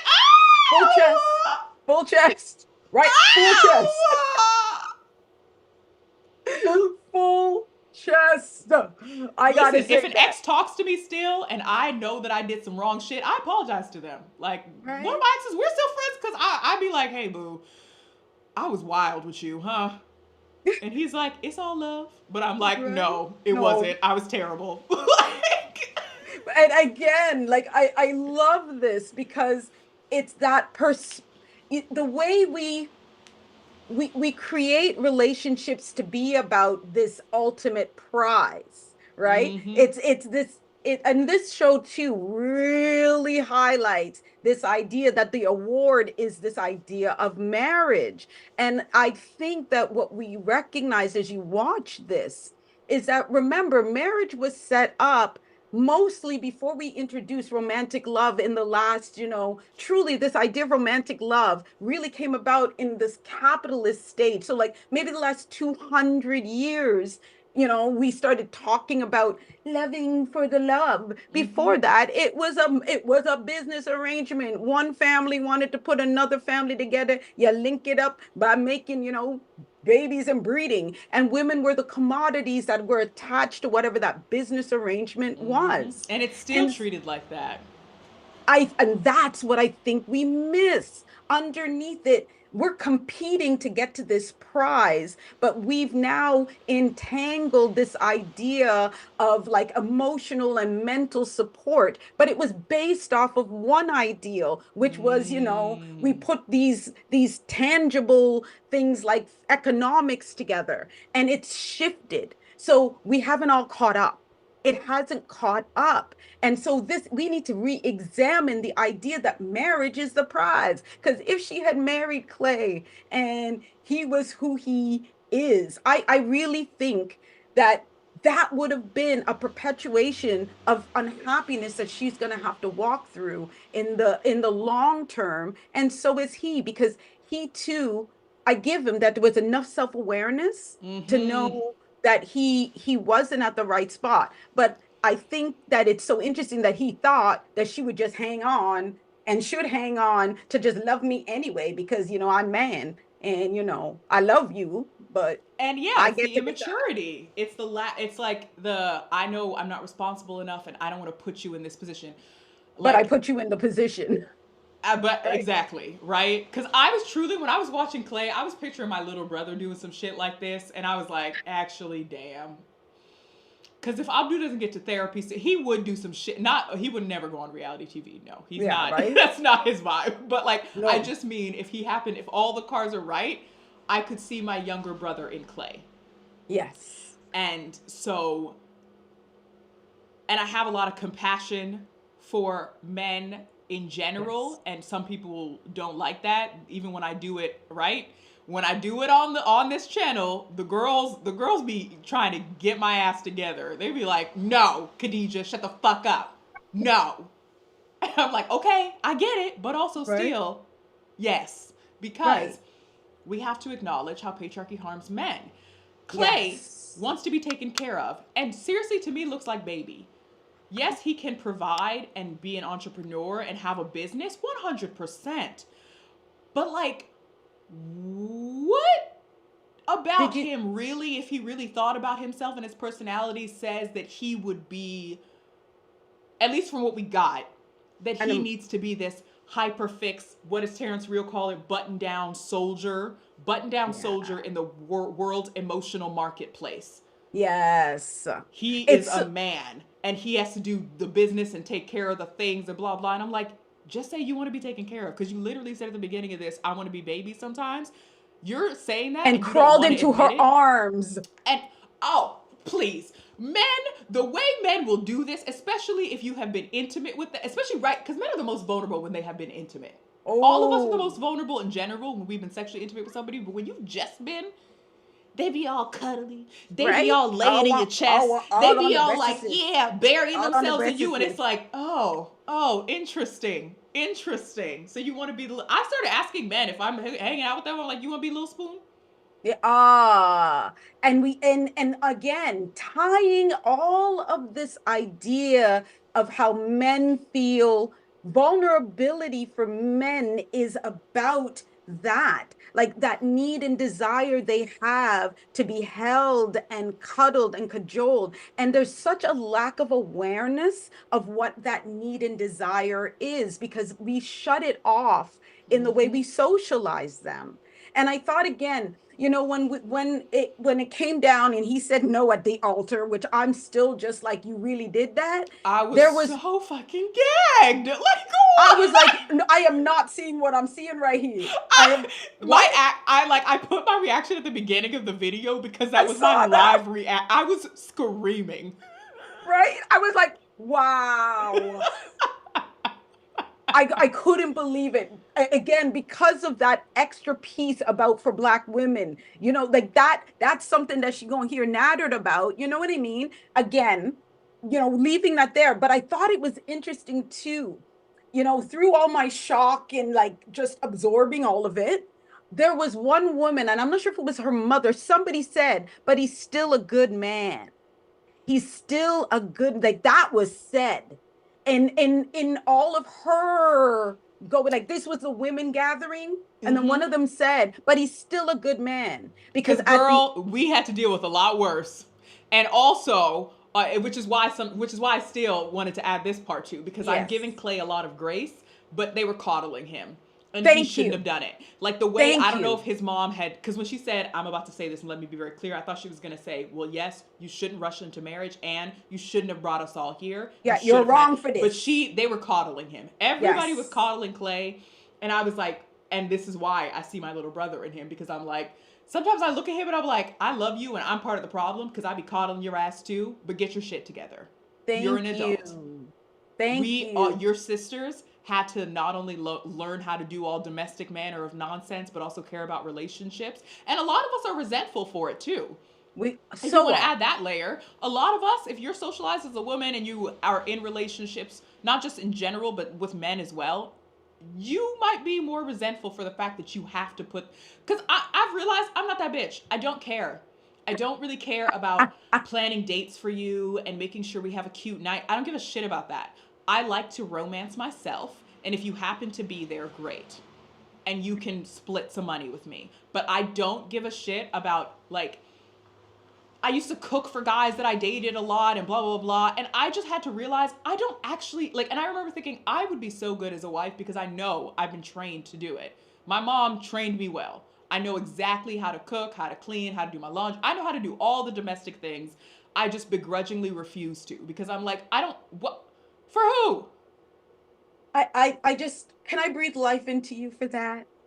This what you just said is the power. And I love it because, again, we see you said it. Your mama trained you with all of the skills. But I love that you now have the discernment to know that while you got it, you don't got to use it unless you feel like it. Because, Exactly. Like if I again, cook for you, it is a true honor and it's because I consider you like a friend. Cuz I cook for my friends. Not thank all the time, you. but sometimes. So that's the standard now. Like Yes, I think men are very used to, even if they don't want to say this, women going into a relationship and prioritizing them in a way where they don't think they have to prioritize her and absolutely. the That's how we relationship. socialize It's it. the That is what marriage expectation, is. yeah, that the woman is 100%. going to make all the sacrifices. And I'm like, girl, no, you are not going to be prioritized over my friends. You're Absolutely. not And going to I'm be, and this is the thing about when a long suffering wife has children and the priority becomes her kids, and the husband's looking around like, why can't I be baby too? And it's like, because we have literal babies. right. And then there's conflict and distance is created. And I'm going to bring it back to us Xers who now our children are around the same ages as Kadisha's getting and many of the children that we're seeing on this show. And we're Mm-hmm. sitting here going, oh my goodness, you know, we hate these men. You looking in his eye and going, who is this fool? Because you have been doing all of this emotional labor. You have done all of this holding of your children, of him, the cajoling. And you then look at yourself and go, who am I? And so we are hitting that point. And that's why, like, I know in my realm, there are a series of divorces happening because there's a lot of kids that have hit university. And so Mm-hmm. there's a lot of relationships that are saying, bet we don't want this anymore. And I see that with what we were seeing on this TV that, you know, I don't know if it's a disservice. I think it is. Sometimes marriage has been designed, especially for women of old, that it's a given you're going to lose yourself. I Mm, often say to mm-hmm. women, I ain't new to this. I'm true to it. Um, and I don't mince words. You are going to give yourself up for the first minimum 5 years if you have children. If you once you have And a kid I in it, don't want to do this is a it's the thing that I truth. wish people would get. Me saying I don't want kids is an intentional choice. I'm not Yes, saying it to be contrarian. I'm not saying it to be funny. I'm not saying it because I don't know myself. I'm not saying it because I'm selfish and don't care. the I'm truth. saying it because I'm selfish and care. That I Yes. know. Christina Yang said this, and I always think about it in that Hmm. character from Grey's Anatomy. I respect kids. I'm not a Hmm. monster. If I have a child, I'm going to love it and care for it. And I know that that child didn't ask to be here, so they need to be prioritized with their Absolutely. needs. I don't want to do that because Thank you. I still have needs that I want to figure out. And Carl Jung said this, the greatest burden a child can bear is the unlived life of the parent. And it's the truth. And the thing about it is, there's an awareness now. With my generation, we didn't even know that. Like it just, you're gonna get married, you have a kid. There was no thinking They don't about, tell you that there's oh, an option. Yeah. day, and that we would have to sacrifice that. And so I think there is a high level, like again, some of the other couples, like it was interesting to hear. I think her name is Janice, the one that was with Jeremy, the blonde haired, cool, my idea of what Cruella DeVille would have been like. The one with Sue Ann, what was the name of them people? The one, I think she played, who was she? Let me look quick. The one that would have played, she looks like Cruella DeVille, like if in her 30s, what I always visioned Cruella DeVille would have looked like in her 30s. And she was with Jeremy. The couple Oh, that also Laura. did Laura, I always want to call her, what did I call her? I don't remember. Janice. I always want to I call her kept Janice, forgetting but Jessica's Laura. name. I was like, what's happening? Anyway. I remember Jessica, but I never remembered uh see, but then again, Laura. I I never never remembered felt you Laura. doing it again. Laura to me was so interesting. Laura to me was an interesting character because she matched that intensity. She was very much in her power. And Mm. and even he had a very cold and callous side to him, and so did she. I was like, oh, I would love to watch those two kind of get married. Not for anything. It probably would have been a disaster, but it would have been tea because she's avoidant and so was he. And Mm-hmm. again, a woman who stands in their power in that way. Like I've been doing a lot of videos recently actually about being child free. I mean, I have 4 children that I have raised, and I'm actually raised grandchildren. So I've raised probably about 9 children in my Mm. time that have been Jeez. very close and hands-on, okay? And it is an interesting like dynamic now to watch this shift of how when in societies where there's this you come into the industrial age, what supposedly, I hate the word first world, but Mm-hmm. you notice that the birth to death rates and the ratios are all down. So in Europe, they're all below what is needed for a GDP, for a country's GDP to maintain itself. And if you Mm. and it's important for us to take note of this because once a woman has power and sorry, has education and opportunity, okay, the birth rates immediately go down. And there's so many. I've been following like a lot of the Asian countries like Japan, like South Korea, whose their birth rates are dropping Oh, yes. I've seen a few astronomically. documentaries of them Woo! talking about this phenomenon of how many people also aren't working, but how many of the women, like parents, go to parks Yes. to Yes. parents go to parks with pictures of their kids and resumes and Looking stuff to try and right. get their kids, especially because the child law. I think this was in China though, was this specific Yes. documentary? But anyway. Yes. But there's so much around this. And because those are highly patriarchal societies, women literally, when they get married, have to give up careers that they would have been in for, years and stuff. And once they started to see it, because of the patriarchal understandings, they weren't afforded their rights. And not only do you give up your career, you also then get stuck looking after your in-laws and your Because you're laws most and the likely the kids. caretaker. You're Yes, it is going to become expected. that, People think right? caretaking is just raising kids. It's taking care of sick and elderly.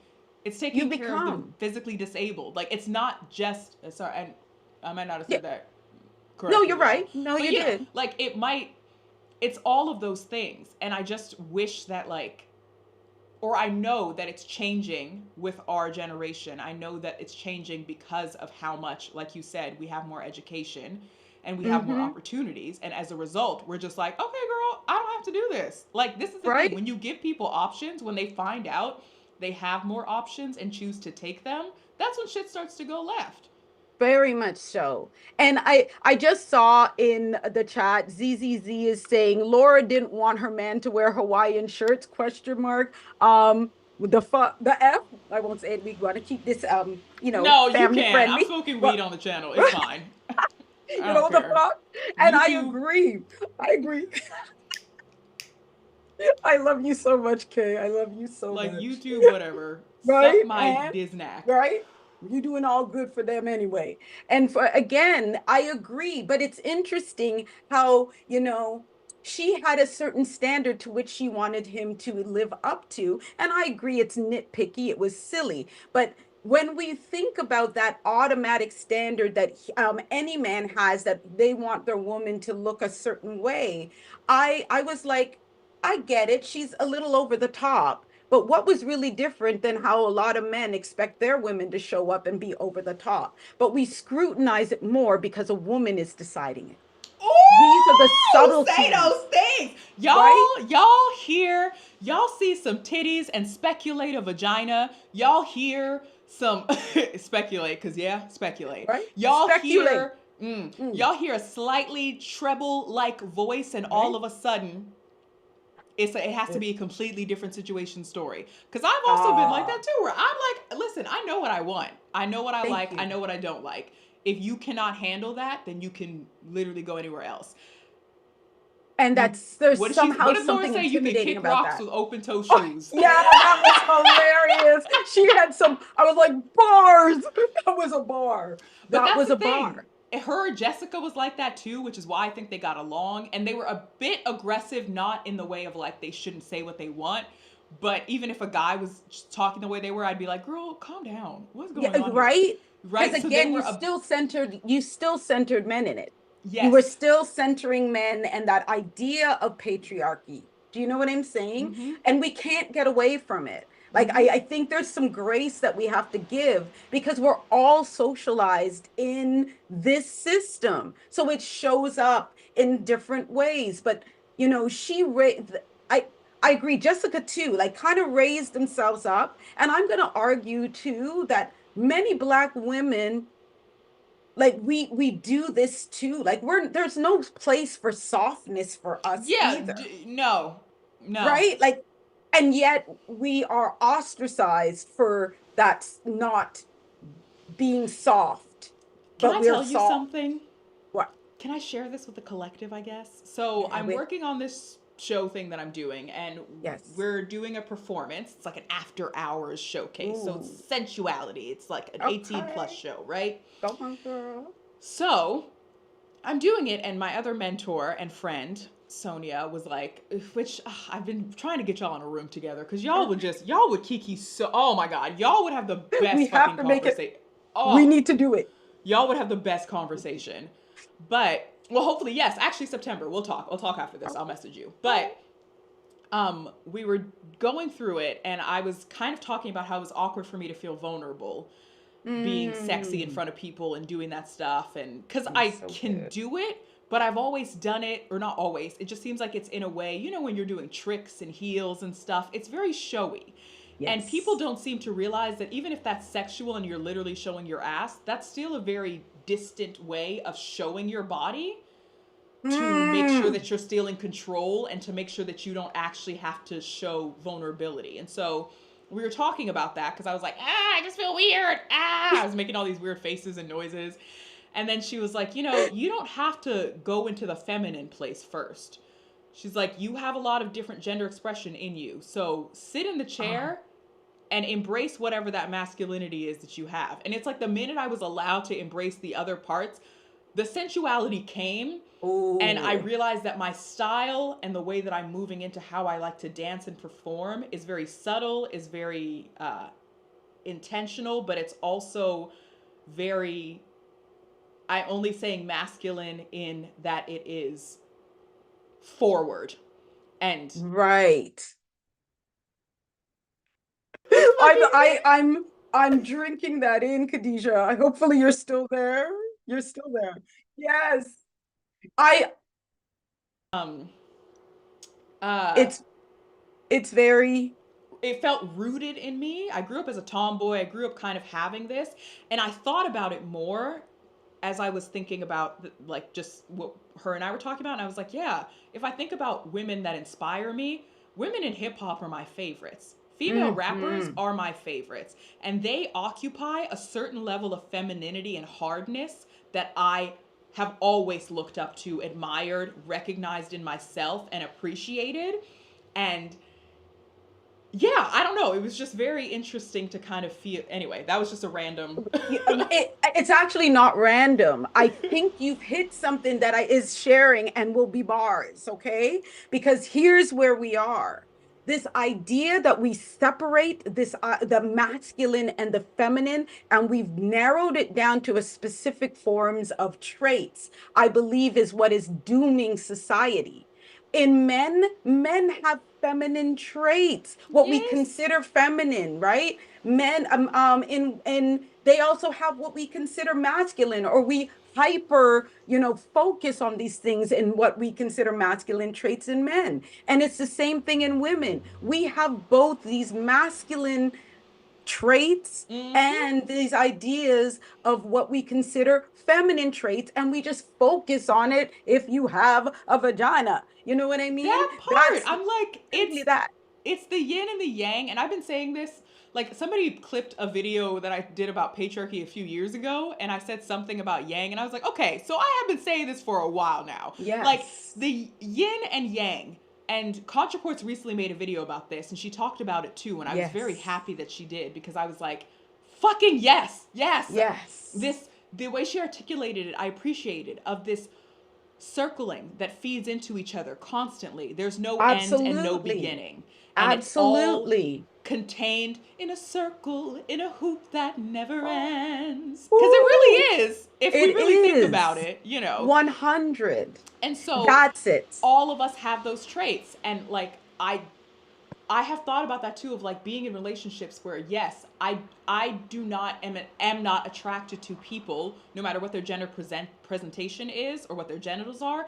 I am not that attracted to people that only occupy one or lean into one part of their quote unquote gender, whatever, you know? I People that agree. just always like to be baby or people that always like to be submissive will irritate me. I won't Uh, be able to, I can't do that. I can't. you got to be I learned that the hard way. multifaceted. I was like, I can't always be Big Spoon. I can't always, you know what I mean? Like, I'm just like, I can't be your mom, or I can't I take care of agree. you. But also, I want to take care of you a bit. I want to be able to take care of you, but I want You to you know that you can take care of yourself. you got to be secure in your attachment and who you are. And I think that's the key. That's the part we're missing, is that there needs to be a level of being comfortable with all the dynamics that exist in you. You are not just one person. One day you may wake up. I always say I got like an angry Carrie. I call her Sybil. Sybil lives, Sybil! right? Sybil, she got named. Her name is Mine's Sybil. name is Peaches. Oh, at least you got When Peaches. Peaches shows Okay. up, it's like, Ooh, Peaches is here. Well, that's it too. Like in my world, it's like if Sybil shows up that day, everybody's like, damn, Sybil's up. Everybody run. Sybil ain't Sybil nice is all the so time. funny. Sybil's not nice, right? And then I've got like what I call her naggy Carrie, right? And then part of me, she naggy and she don't like things. Mm-hmm. And why I'm saying that. And then I've got who I call smooth Carrie. Like smooth Ooh. Carrie, like she's sexy and she's good. And what she is a balance of all of the things that I Yes. am. And I really want Smooth Carrie to show up most days, right? So then Sybil Yes. shows up or Naggy Nelly. But this Yes. person has it all encompassed. And so when that girl shows up, that woman shows up, because she's not a girl. Yeah. She is an entity of power, of A strength, fully of realized person that is constantly realizing actualize. and fueling that realization. You get it. It doesn't end. That's Mm. it. You're always in a continual flow. When she shows up for you now, that's the Mm. power of the best parts of me. And I think Mm. that in this society, we don't get a chance to stop enough. And that's how, but we're moving here. So relationships, like we're in this like conflict because the relationships we all are desiring require that, right? We Mm. require this full-bodied person. Mm-hmm. And like society makes it hard though, because you're struggling, like there's struggle stuff happening, money, this, that, the other, Yeah. that compartmentalize this experience of being.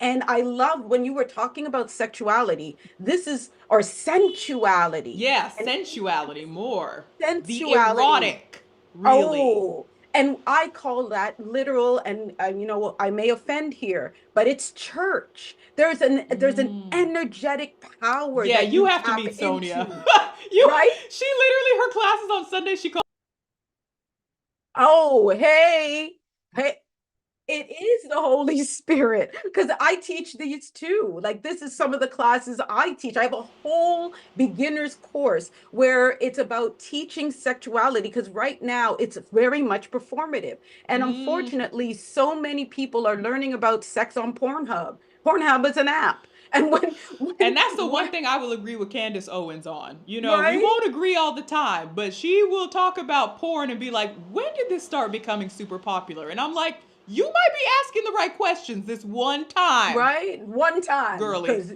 we have you're problematic some other times, Candace. You We just know? gotta say. But I agree. Like porn is teaching this unrealistic view.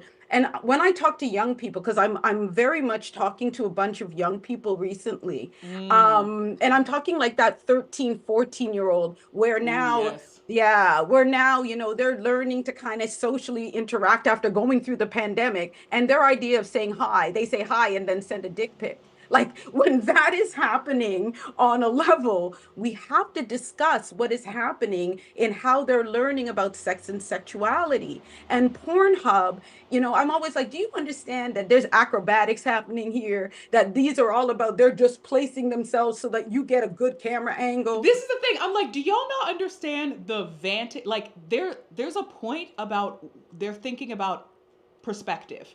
The camera Yes. is always thinking about perspective. And if you're watching people have sex, who are you related to? The person giving the pleasure, the person getting the pleasure, or the person just being the voyeur?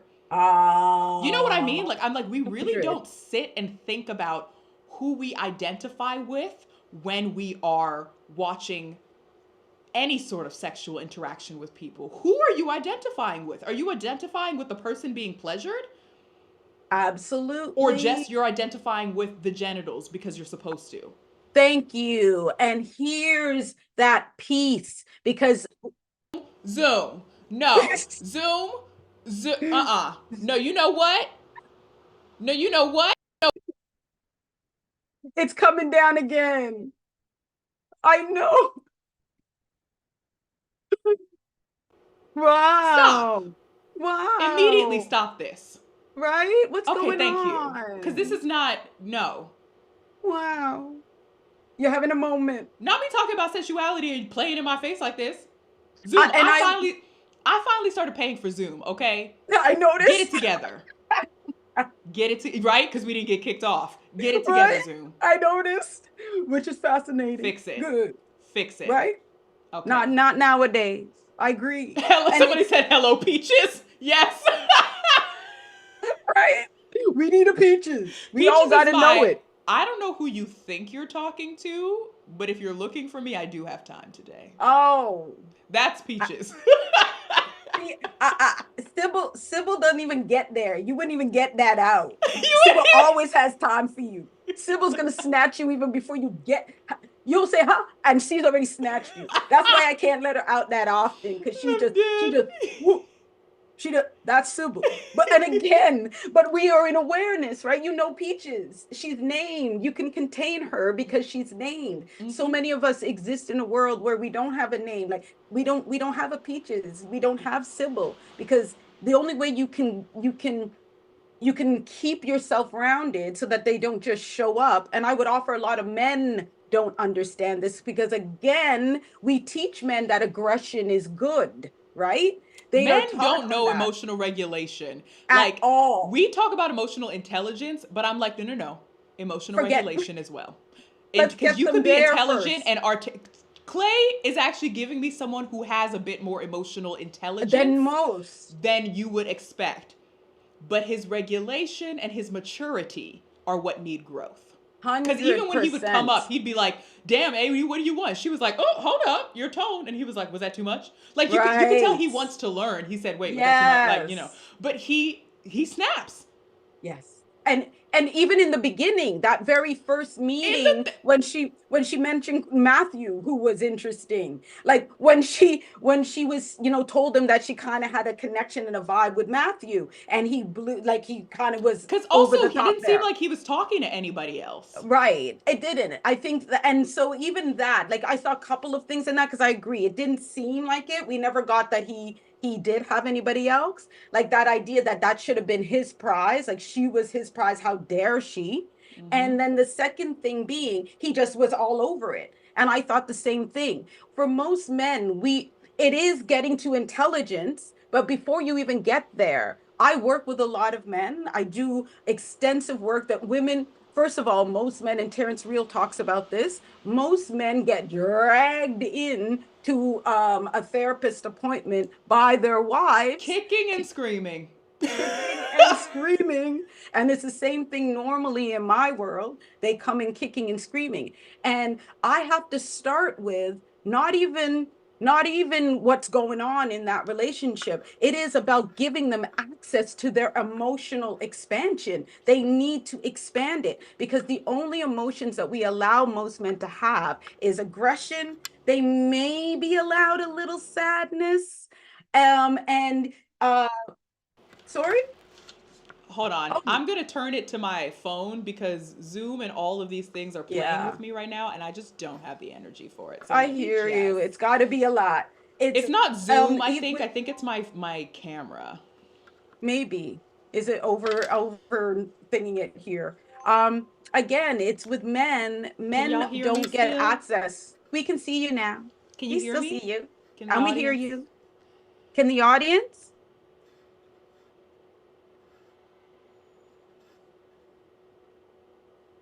Yes. Can you Okay. guys hear? Perfect. Yes. They can Okay. hear me. Okay, Continue. great. All Apologies. Let me right. clean this I'm off just while gonna you. recap that real. Oh, wait, you went out again. Oh no, I was just cleaning it. Oh, okay. That's good. I was like, oh no, not Uh, again. But again, just to say it, like for most men, it even has to be giving them space. I spend a lot of time, like the first 5 sessions normally, around on average, just giving them the capacity or opening up to the capacity that you may be angry, but what can lie beyond the anger is something like despair, like that there are layers to the way we feel. And for Thank women, you. right, we are taught it, like we naturally move through that in our conversations, in the way that we softness is given for us. Mm-hmm. And for men, we totally strip it from them. The second a man hears from infancy, there's studies that have been done that from about 6 months old, we start saying to young men, we treat them differently, like we let them cry longer, Mm-hmm. and they have to learn to man up. But the Yep. Yep. second Yep. you're like, 3 and 4, and you say, big boys don't cry, that kind of thing, you are starting to strip their ability to touch emotional capacity. And so when they get to you, they are a hot mess. And Girl, so that's the word. When they get to you, by the time these men get to you, it's like they're a mess. it's Ben They, Affleck smoking outside. Like, are right? you fucking kidding me right now? And and then on top of that, because when I was reading Terrence's book, when I was reading it, I was like, boo hoo, Terrence. an right, orphan in the global south. She don't give a shit right, about all this extra little stuff. Me being girl, she said if I was bullied and I was crying, that she'd beat my ass worse if I didn't go right. there and beat that. So like when you're saying that black women have to toggle a lot of this stuff too, I think of that because I think you're asked to occupy a certain femininity Right, at least in presentation and in mannerisms with grace. People expect black women have to do it because we don't want to our display rules, right? Our emotions, as right. Dr. Mark Brackett says, we have rules for who and how we can express our emotions. And sometimes when you do, it's dangerous for you. So Yes. you have to be like AD, soft voice, even softer, even more calm. I have learned, people say you're so articulate. And I'm like, I've had to learn to speak a certain way because a lot of times people are very ready to misunderstand me. People will always It's ask me, why do so a you over given. explain yourself? I'm like, to me, it's not an over explanation. I have to It's because I'm safety. very used to people, especially on the internet, trying to come after me. I was like, I used to fact check all my videos, and I'm one of a few people that actually would do that on YouTube because I know that people will play in my face, will not believe what I say, or if I have any slight more emotion added to the things, and now I care less about that. Now I'm like, yeah, I'm upset and I can talk. Right? We can do both things at the same time. But Ah, if I anything, you have to learn that. When you are very darker much so. skinned and people expect aggression from you, you have to learn how to handle your emotions and regulate them in a way. But yeah, it's just toggling that, and that's a sort of there's a masculinity in that too of suppressing your feelings is what we Very much. attribute to it. Very much so. Is and a lot of black women, young black women, are raised in that. Mm, because again, we don't, for Black women, there is this our container is very much a two-sided one. I always think about bento boxes when I think about somehow Ooh. the black experience, like or a black woman experience. We gotta, be compartmentalized very much and Mm-hmm. hold all of the different parts. So we've got to keep our masculine and be the girl please and roll our eyes and show up fierce. And then, we still got to be this nurturer that's going to make sure the dinner is cooked. And I know, like, I had one of my ex-husbands, who I will not name because Do he's so not not breathe worth life it, into that. right? Woo! He had some cultural. Woo! Trust me, that's where I just leave it. He expected, for instance, just like you mentioned, I had to have he was of Caribbean descent, and there's a thing about making dinners early. And for him, it was so important that I would have to, on a weekend, have a soup cooked by, oh Lord, this would be late. And if I it was 4 o'clock here, Eastern time, and if I didn't have that soup ready, oh my God, because that was just the expectation. So I would have to be dutiful. And then I would have to go to church, which I'm always like, Lord, I'm surprised the church never burned down because, I am not one that subscribed to those things. So there's all of these compartmentalized sides that Black women have to be. And then I was expected to be a hoe in the bedroom, which that one came easy. But again, right? All of those things are a compass, and you can't show that hoe outside. I didn't do good in that one. The hoe would show up I'm outside. dead. Very happy the hoe showed up outside, Which, right? came naturally to me, of It course. it just came naturally to me. Just saying. But again, those things, like, we can't walk around and not be ridiculed in that way, even though so much comes out of our stuff. Like, I think about the Kardashians and their expressions, and I know there's been tons done on that pop culture end of things, where they have appropriated so many of our Black features and stuff through the ages. It's so fascinating to watch all the ways they have shown up and done that. Mm-hmm. But the appropriations of that Blackness, those are things that are our natural traits, that when they do it, it's amazing, but we are ridiculed for those very same traits. And then reconciling all of those things as we show up. There are um, many pieces of this puzzle that we have to dissect in the ways, like, I thought it was interesting. Why didn't Jimmy give, why did Jimmy decide to kind of spare Chelsea? And why didn't Clay decide to spare? Like, don't tell me Like you were, it was only in that final moment after she made her palavering thing about I love you and you are this and that you decided in that second. Don't tell me that. Don't tell me that you didn't realize you were going to say no before you got up there. And for him to do that, I thought, why is that your expression and what you thought you would do versus what Jimmy was a little more merciful in that, Sorry, you Carrie, I just have know? to quickly do something really quickly Yeah, because something go happened in the ahead. chat that I'm Oh, not cool with. Whoever is, if you don't like the guest or you don't like whatever's speaking, you know what you can do? Leave. oh, Isn't that oh, incredible that you can walk out of here? Because I'm right? fine with y'all being cool, but you're not going to disrespect my friend and mentor. That's what you won't do. Okay? Thank Thank you. you. Okay, And moving on. I can do the kick rocks thing too. You know what I'm Oh saying? no, I'm no, it's here not about for it. kick rocks. I'm just saying, like, if you have, you can share your opinion, but the internet makes Yeah. y'all think that you could share your opinion Yeah. and that I'm not gonna say anything back. And I'm a Right? very, again, we're talking about being well measured and blah blah blah blah blah. Right. Be a fan of me, whatever, but do not disrespect people that I bring on here because I'm gonna bring somebody on here. It's because I want to and I want to have Ah. them on here. And the people that are in my life, like Carrie and I, go deep, Right. and I Right. talk to her a lot, and she is Thank my you. mentor and friend, and I care about her. And if you don't see that, that's fine. But something about me, I don't play around with people that I love and care about. So keep it cute in the chat.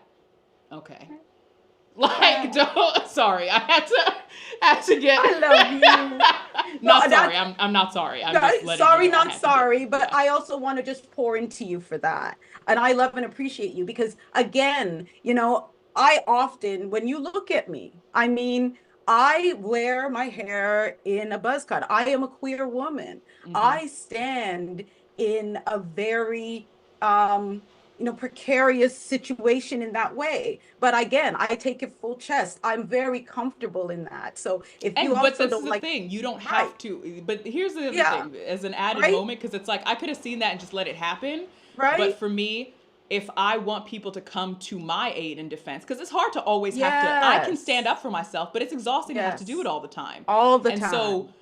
yeah, you don't need to have to do this all the time, especially for a I place where love I that. invited you to. If Oh, somebody's and gonna I say hold something that. I sideways, received and that. they might, maybe they're just confused, they came into the chat late, I'm gonna give you a bit of grace and compassion on that end. But yeah, and I'm not gonna name Yeah. you to, because I don't want people in the chat dogpiling. I don't like that shit. But Right. keep it cute, Right. and you can always leave because nobody, literally nobody, forced you to be here if you're not liking Right. what the conversation is. Right. Anyway, That's sorry. true. I just really don't. This is the thing. I'm very chill about myself, but when it comes to people I care about, the minute I get very defensive because I don't appreciate that stuff. And I wish we acted Mm, online with the I same received amount of integrity, grace, and home training that we did if you saw me in real life. that's it, Because you would not right? behave this way if you saw me in real life. And people often say slick shit and don't think that you're going to call them on it, and I'm not afraid of confrontation. So Hey. anyway, sorry, you were making a point. No, I just I do. I just want to acknowledge you for standing in your power and thank you. I received that because you're right. This is that piece around softness because mm-hmm, that's what I was discussing in this. It's mm-hmm. softness. It's allowing when we come together and hold each other in this balanced way, like Peaches showed up for a minute there as well, right? She Right? had to. Peaches showed up for a minute there, right? And look how she could switch it back. You never told me what your is the good one just K, just Khadijah. You know what I'm The saying? baby is just Khadijah, Khadijah. I don't know the right? baby one. I don't really know if I have a name for that one yet, but yeah. Right? We'll work on it, right? Right. But Peaches is there. And then we had Khadijah. And look how she switched that up. That's Mm-hmm. balance. And I receive it. I'm proud of you. I'm proud of even, I'm not giving no grace, but go where you're at. We all have our things. So move this conversation right along on that one. We were discussing how it is so imperative for us to like take a look at how we're examining and being in all the spaces of relationships. What are your Mm. thoughts now, Kay? Like, let's I bring this wanted to back. actually see if the audience had any questions for you. Oh, Because okay. you be drop listen, like you be dropping This has been Right, a but lot of so are help. you, right? I'm just feeding off of the stuff you give, because you were talking some sense, and I was just like bars the whole way through this. You know what I Oh, mean? no. But I was curious to Right? see what if the audience had any questions in all the stuff Yeah. that we've talked about, relationships, on yeah, Yeah. stepping into your power as yourself, on Yes. being able to stand up for yourself, on being able to appreciate the fullness of who you are. Cuz yeah, I'm not always tough and strong and whatever. I'm Right? very strong. Right? We have He's like, and don't say it to moments. me cuz I'll cry. Like, but also attitude. Right? I'm seeing from Kira Links was offering in, I'd love to hear more about the multifaceted aspects of yourself and talking about that. Mm. I think that's actually a really cool point, because for me, um, I got some stories. Like, who's been watching that Who the Fuck Did I Marry? That whole series. Girl, I finished that in a day. What do you What, mean who's been YouTube? watching? I YouTube. finished that in a day. 2 times speed. I said, Risa, me and you, we're gonna get through this. And every time I was just walking around my little hotel room, trapped in LA somewhere, like, Risa, Risa. Every 2 minutes, I was like, girl. And I watched it over a weekend. I knit. I do For Mae knitting, and I'm McCarthy, real quick, this video mm, is about a woman who oh, married a pathological liar oh, and mhm. a what did she say? She said Yeah, pathological liar. and narcissist was my thing. She kept Yeah, mentioning narcissism. she kept mentioning that, and so it was a 50-part series Yeah, on TikTok. it's 8 hours long. It's Yeah. on YouTube condensed. You Yes. can watch it on, you can grab it on YouTube condensed, all 8 hours put together. May There's May a is sweating right now. May said, "Huh? Huh?" It is a ride, let me tell you. I spent a weekend, I watched the whole thing. And I'm mentioning it because, one, it was a fascinating story. The Fascinating. way she was a riveting storyteller, she She's a did it so great well. storyteller. Yeah. A Great little story, long-winded, but we all are long-winded. right? So, And she got better as it went on, you know. exactly. She did. She did. But what I also loved about it was we you we were talking about, like, sorry, I'm mentioning the original question, which is about these multifaceted sides of ourselves, right? And to me, that was, it sounds like, as she was in therapy and went through the experience, she learned about these different parts of herself that probably Mm. showed up as she was moving through the experience. And I think it's important to note this, that again, you are more than one person. And so, I mentioned I have Sybil, and I have Smooth Carrie, and I have like Naggy Mm-hmm. Nelly, and then I have I call her 12Z. She's like a 12-year-old part of me that is Miss Know It All, and she's a bookend, and she's kind of awkward, and she gets growing pains, and she Yes, shows Lydia. up. Sorry, Lydia. Oh, is that your kitty? Your Lydia cat? said hello. She is Hey, what? we can't we Yes. can't actually we can't actually see her, but I'm sure she's right there. I She love came cats in with too. determination in her eyes. This girl got the I gotta zoomies right now. love She came in, she was them. like, hey, hey, like focused. Her butt is Lydia. I love my cats. I love You cats. want to I've say got two hi? myself. Hi, Bubba. Come on in. We You love want to to say have you hi in. real quick? You're zooming Oh, around. She's zooming. Say hi. yeah, yeah, yeah. Oh. She's like, no, She's like, bitch, no. I do not have time for this. Right? I just came to go. Okay, I She came to go. literally said bye. You see how she ran off of me? Yeah, that's why I love cats, because She's they so too funny. have their own personalities And they don't give a depending on what fuck. day. Not one fuck until they need food. And then, you know, Anyway, I sorry agree. Oh for the gosh, no. chaos. It works. I can move with it. I agree with you on that. Like, we can have like that kind of chaos and move ourselves into this next phase of our game. And so when you are aware of each part of you, because I was finding, I mentioned this 12Z girl, right? Mm, My 12Z girl had been showing up quite a bit in like the last 6 months of my reality. And as I said, mm, she's awkward, she's kind of weird, mm. which is fine, but she's not really equipped yet to be Smooth Carrie. But she was acting subconsciously in my reality. And she was the one showing up for like my work dates in certain things or not keeping work Mm. dates.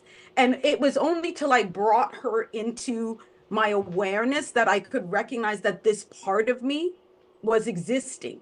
And so here's what I say all the time. Imagine yourself at a round table that spins, okay? It's almost like a lazy Susan.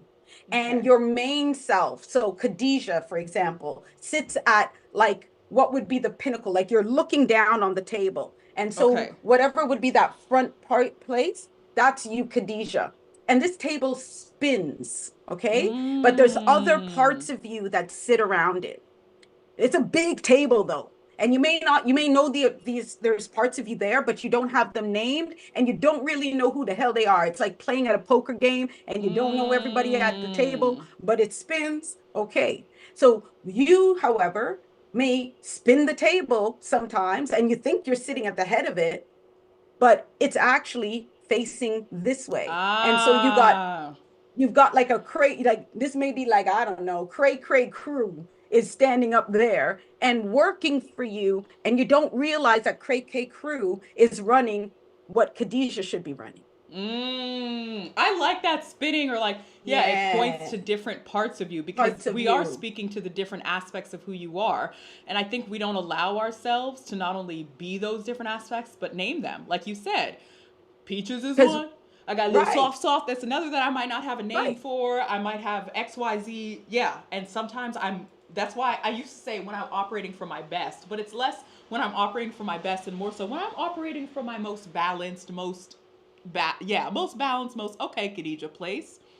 That's when I Right. feel okay. But then yeah, sometimes it's like a little kid version of me, the like emo teen version of me Mhm. is acting up. Thing Or up. the other one, you know? So I really do appreciate that. Sorry, there were That. so many people popping in. I was like, oh, Oh, somebody did a super chat and we said, exist in multitudes. do age gaps work where the woman is older than the man, assuming both 25 plus and 5 to 10-year age gap? I mean, that depends on the relationship, no? It does. It does. But I'm going to say something that people may find unpopular, and this is just my opinion. I think age gap relationships, and again, they don't exist in monoliths. Everybody is individual and Mm-hmm. different, but they do have challenges to them. And the reason why is that there are power dynamics that can be set up, whether it's financial, and just in lived experiences, right? Like there can be there's a big difference, especially when you're looking at a woman who, let's say, is has lived a period of a lifespan, and let's say she's in her 50s and she chooses to date a man who's in their 30s, right? Like Larsa Pippen?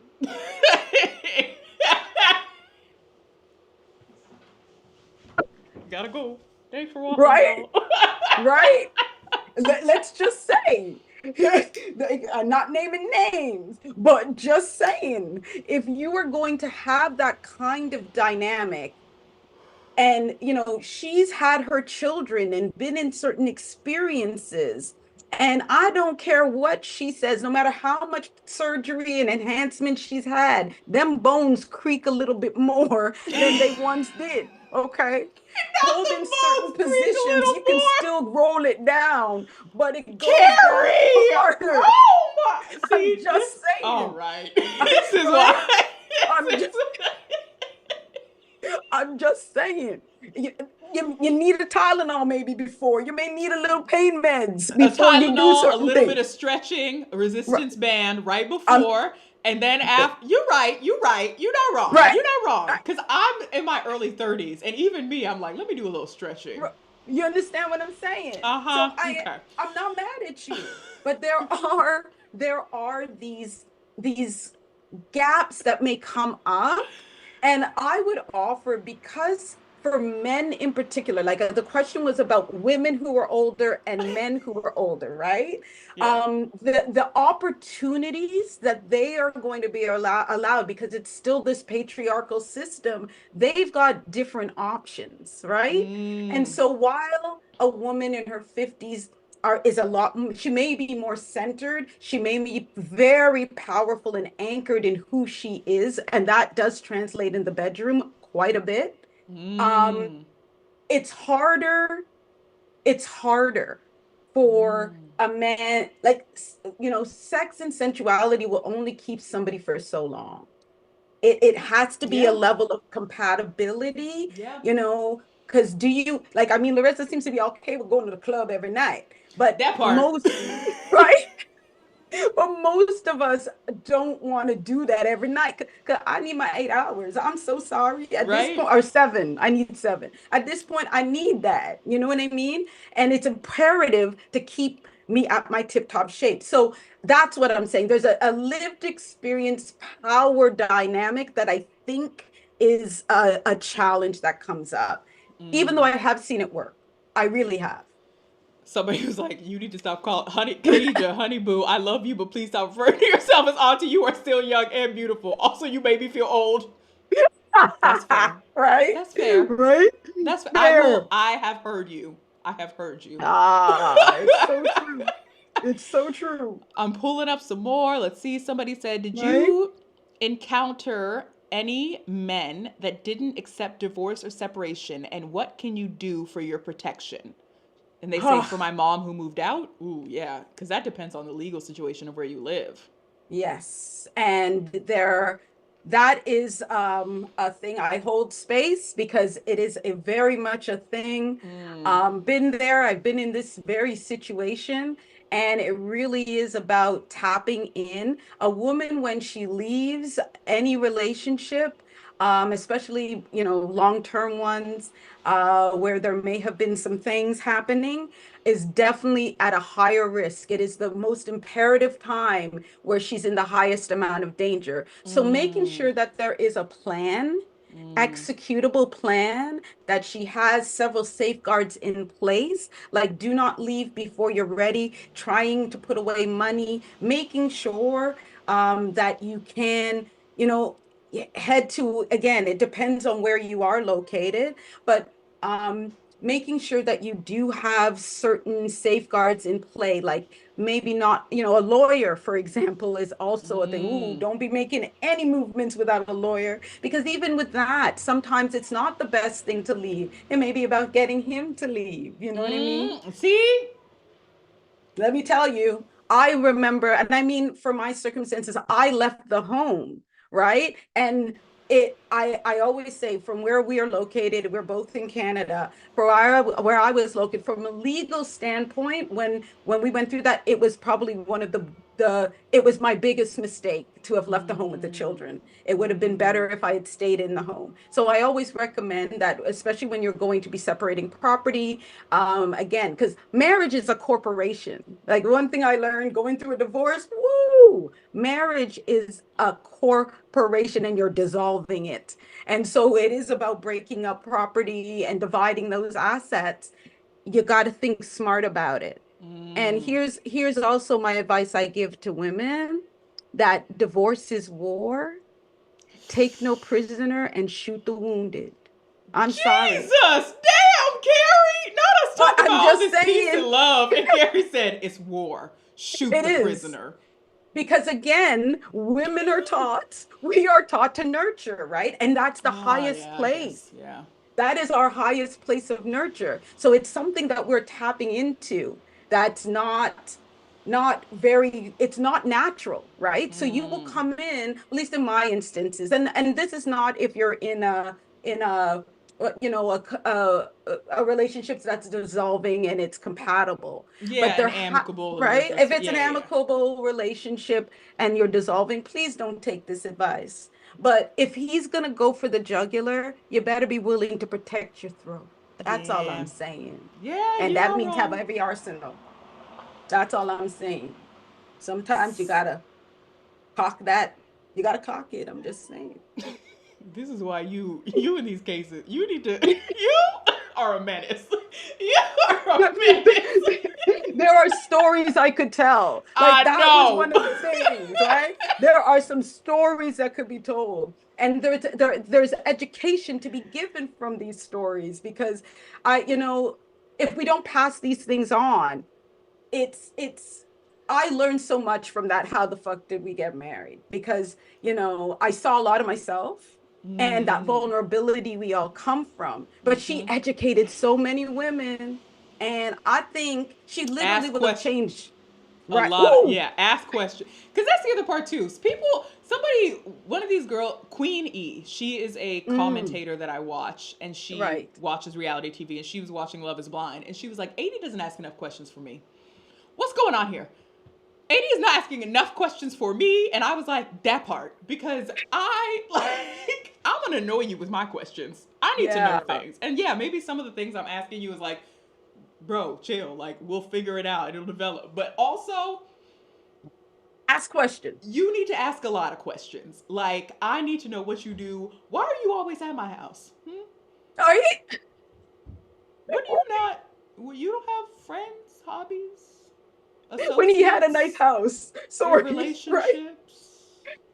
That's it. Like, no. Anyway, somebody else asked, what do you think Sure. about black culture being against interracial marriage? Jesus. Ah, that's a bombshell question, man. Right? I was There, like, I don't know. There's a maybe I should have picked. No offense, like your question wasn't bad. I it might be a yeah, lot to no, try to unpack. yeah, I was gonna say that's that's a lot. I, where I normally come from with this one is again, my perspective goes to how we define race and culture, and again capitalism, and this whole dynamic of it. Because Mm, if you look at this from almost like a lot of it is geopolitical. And okay. so when we break down this idea of what is, color, I would offer that it's not so much that of love and intimacy. It's about classism and how the divide keeps these systems going. Mm, So for me, um, I think that it's a hard space to navigate. mm. Like I know, like, if we're talking about the interracial relationship we saw with Kenneth Kenneth and Britt. and Was it Brittany, Brittany? Yeah. right? Okay. Brittany, her little southern self, her little southern belle self, and all of that. That to me, there are other layers, that conservatism, the things that would have brought them Mm-hmm. together, their church, all the things, right? But I try to take it away from that because it is an individual thing. Like, for instance, in some of my family members, one of my daughters is married to somebody who is white, right? And Mm. I have biracial grandbabies, and they've been married to over 10 years, and Randy's fam, Yep. Yep. shout out Randy, shout out. Um and, right? And Shout out I Randy. right, we got to shout you out, Randy. And again, like, that to me, they fell in love, and I don't see that. So there are options, right? But it Mm. is challenging because they moved to parts of the world where that was a problem, that they showed up in that way. Mm-hmm. So you have to be very anchored in the tenements of what keeps a relationship together anyway, and recognize the perspectives that the world are going to give you to make it Yep. work, I love that. right? There were a couple people in chat, a couple of black folks, including our Right? our 31-year-old dreadhead, who said, I shouldn't call you a dreadhead. Is that a bad thing? Right? I don't know. Including No. our king of locks, our Yeah, dark I was skinned gonna. counterpart, Hey, right? Brandon. All of Gotta them were love the like, a few of Brandon. them were like, I'm not a fan. Which is shocking to me for how young Right? some of us are saying, not about it. There are challenges. There are some challenges. There is no doubt, because again, we are racialized and socialized in Mm, certain ways, yeah. right? Because I'm going to say this. I know some, like, white folks that grew up beside me that have been, their culture has had, like, some blackness to it. They're That like, part. right? Like where we Yep. live in the cities that we are near, right? There's a culture that exists, and they've been more in that culture than I have. And so Mm-hmm. when they show up, they would be considered blacker than me in certain senses of it Mm-hmm. Mm-hmm. because they know, like we're near Toronto, so they know the isms and the mans them, and can Yep. speak in that reality more Mm-hmm. than I could have, right? So I caution this because some people are culturalized and socialized to be in a certain entity. But does it matter? Yes, it does. Because I Mm-hmm. also live in a very part of the world that is very white, and I am like the pepper grain in the salt shaker white in that Mm. experience. And I have grandchildren that I am going to school with and having to do that work with. So Yep. I'm very aware of these things. And how you get through it is to know who you are and know who your partner is. And Mm. then you guys have got to have self awareness as you work through that relationship. That's how it works. Because love will prevail. I do believe that. Just I love love. some of Right? these. Somebody said I've swirled. Right? I Some people have too. swirled. I too have swirled. Come on Me too. now. The last I've person I swirled a little seriously bit. dated was Right? white. I Right. swirl. I like some white chocolate sometimes. Not You know some what I'm white saying? chocolate. I like some white chocolate sometimes. It has to be a certain kind of. Yeah, I have to know that I'm not the first black person you know and slash or have dated Yes. as a bare Yeah, minimum. Like there's so you much. you need to have black friends in your life, blah blah blah. And the last person I dated that was not black, they like it was kind of funny because a few of their closest friends were black women, and I was like, okay, what's going on here? Like not all of them, but a couple. I was like, wow, why are you finding all these non-white women Ah, as your friends? What's going on? Like, but somebody yeah. else. Yeah, that so many layers to it. I could, because we could comment, but I agree. Let's move through it because yeah, that's yeah, stuff. Stuff. I just love that I've swirled. That is so Right? funny. It's Um, true. my dating history looks like an what? How to know if somebody asked how to know if cis men are safe for you to date as a black trans feminine and Ah, trans woman. Well, let's be honest. Firstly, ooh, neither one of us are trans, so right? we'll It's lead a with hard that. question. I It's don't. hard Yeah, question I don't want to to try to answer. ever say that I'm speaking like I know the girl. I know some of the girls. Friends with some of the Me too. girls. But I'm Me not too. gonna talk for any of y'all or them.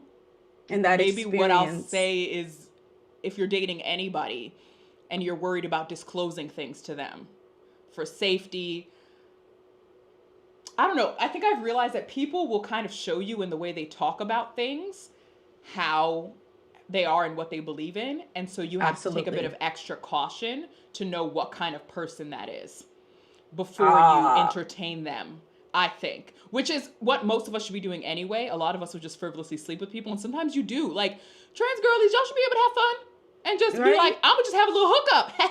One night, Right? whatever. You Hey, should be able to. But the world that we live in, unfortunately, it's not there is yet. is not there yet at all, if we're gonna Mhm, be completely mhm. honest. And so I think just trying to give my advice as a sister. Um, Right? I'd say you have to take that extra caution and care of knowing how that cis man interacts with Yes. just people in his life. Does he have queer friends in Ah, general? Because when I've known, for me, even in general, if I can't, I have to be able to ask cis straight men that I'm gonna sleep and hook up with now if they are like I can't date a guy that's gonna be so like grossed out by men hitting on them or like just like so yes. homophobic and scared of like you need to at least be like you don't have to be queer, but you Right. have to be okay with the fact that other people are and not in the they could do whatever, but just don't bring that shit around me. In a Thank you. true, yeah, just be yourself. Like I don't really care. It's just not for me. Like a guy was flirting with me once, and I was like, oh, I'm not really interested in men. Sorry, I'm straight. Like if you have that kind of attitude, then it makes me think that you're more open minded. And Thank so if you. you just gotta be like that one dude on Instagram that's like, yeah, I love the atmosphere in here. It's a little they them. Right? you're like listening to just see what they say, because you need to do that, and it I sucks agree. because that means you don't have as many options, or people are less willing to get to know you as a person, not willing to Ah, look past your expression identity, and that can be shitty. I completely understand that. great. um but yeah, I think I Uh, try to think about being a realist in the world that we live in, and it's like, yeah, you have to. Most of that us need part. to take care and not just be sleeping with people. Like, I made this an effort for myself that I wouldn't just sleep with somebody when I Mhm. started dating them, unless I really felt like, okay. We're Well, that was ready. before I realized I was aromantic. Now I'm aromantic, so sleeping is first, and then the other stuff is like. But I don't know if that's I, I I hate the love blonde everything you battery said. look, girl. It's not a battery look. It's called braids. Right? You What are spelled you talking braids about? wrong. You spelled Right? braids wrong, Nay. And also, you could Oh, not like it, but I love it. So here we are. right? Right? Moving on. Like what? Um,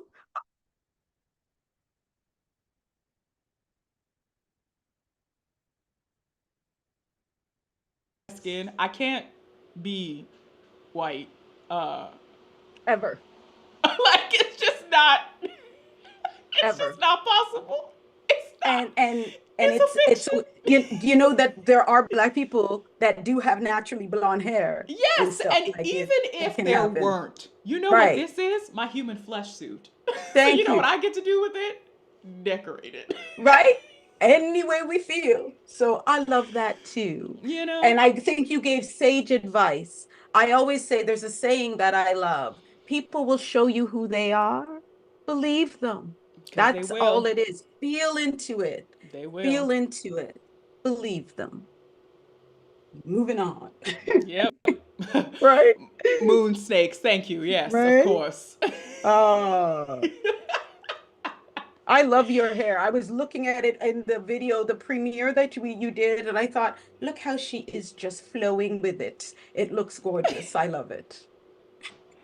Nay, if you don't want to be negative, then don't. Right? No more from Nay said no more from me.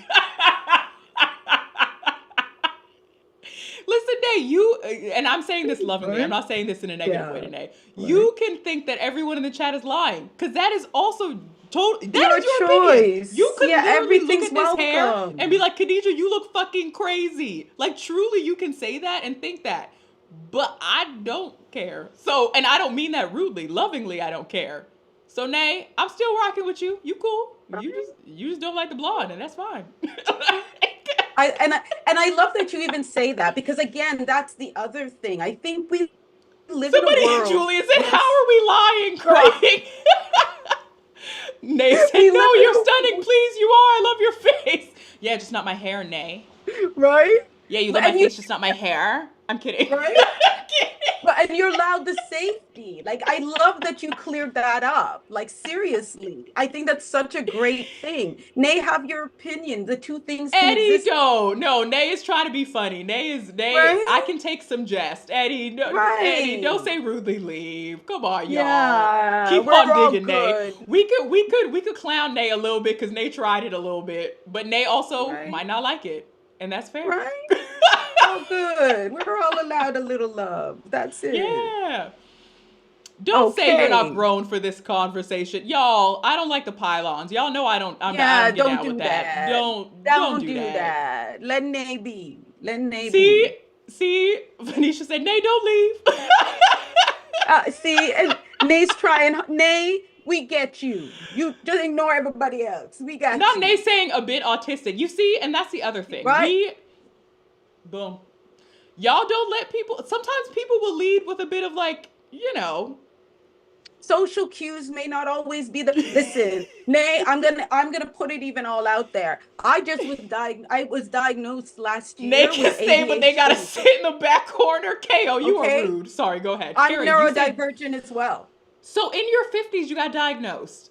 In my 50s, I got Damn. diagnosed. What there was a period where I have fallen off. And oh, this is another conversation, okay? I got literally diagnosed last year. And so for me, it's a lifetime of processing all. of the thing. I was a leashed kid. I was a leashed Yeah, kid, Khadijah. Like, that's fair. what more could be said? Not that they leashed you. It's wild when I see children on leashes, but I also kind of get it because I'm like, bro, if I can't keep track of this little thing keeps walking around random. I'm sorry, I get it, parents. I I don't needed the love it, leash. I but needed I the leash. understand it. No, I did. I needed the leash. Like she took me off the leash and I disappeared and stuff. Like I'd go in between the clothes and things. Like I needed the leash. But Not again, Devin. I, I'm an adult on a leash, y'all. This chat is getting wild, yeah, I y'all. was What's gonna say happening there's a here? whole lot going on in that. Sorry. And Okay. right, but I'm gonna bring it back to this. Like that diagnosis actually was about my masking skills stopped because I was also hitting Ah. perimenopause and menopause. And there's so many links. And that's a whole other conversation. That's a piece I'm going to be moving into because we don't tie in how the hormonal switches for women have not been really very well acknowledged or understood. And there are so many people suffering with just the hormonal side. And there's a whole lot of us where ADHD doesn't present for, especially for women, in the same way it does for men. So we've been missed. That's a whole other story, not for today, but yes. So I'm saying it nay because I get you, girl, or dude. I'm not sure which one it is. Happy human, royal. No, no. I'll go through all of them. That's the thing. I get you. That's my point. Now let's go on to everything else. Okay. Now we'll take one more question. Hmm. Carrie, you can pick whatever question you like. Well, I'll let people pop in and then you can pick whichever one of these you like. Yeah.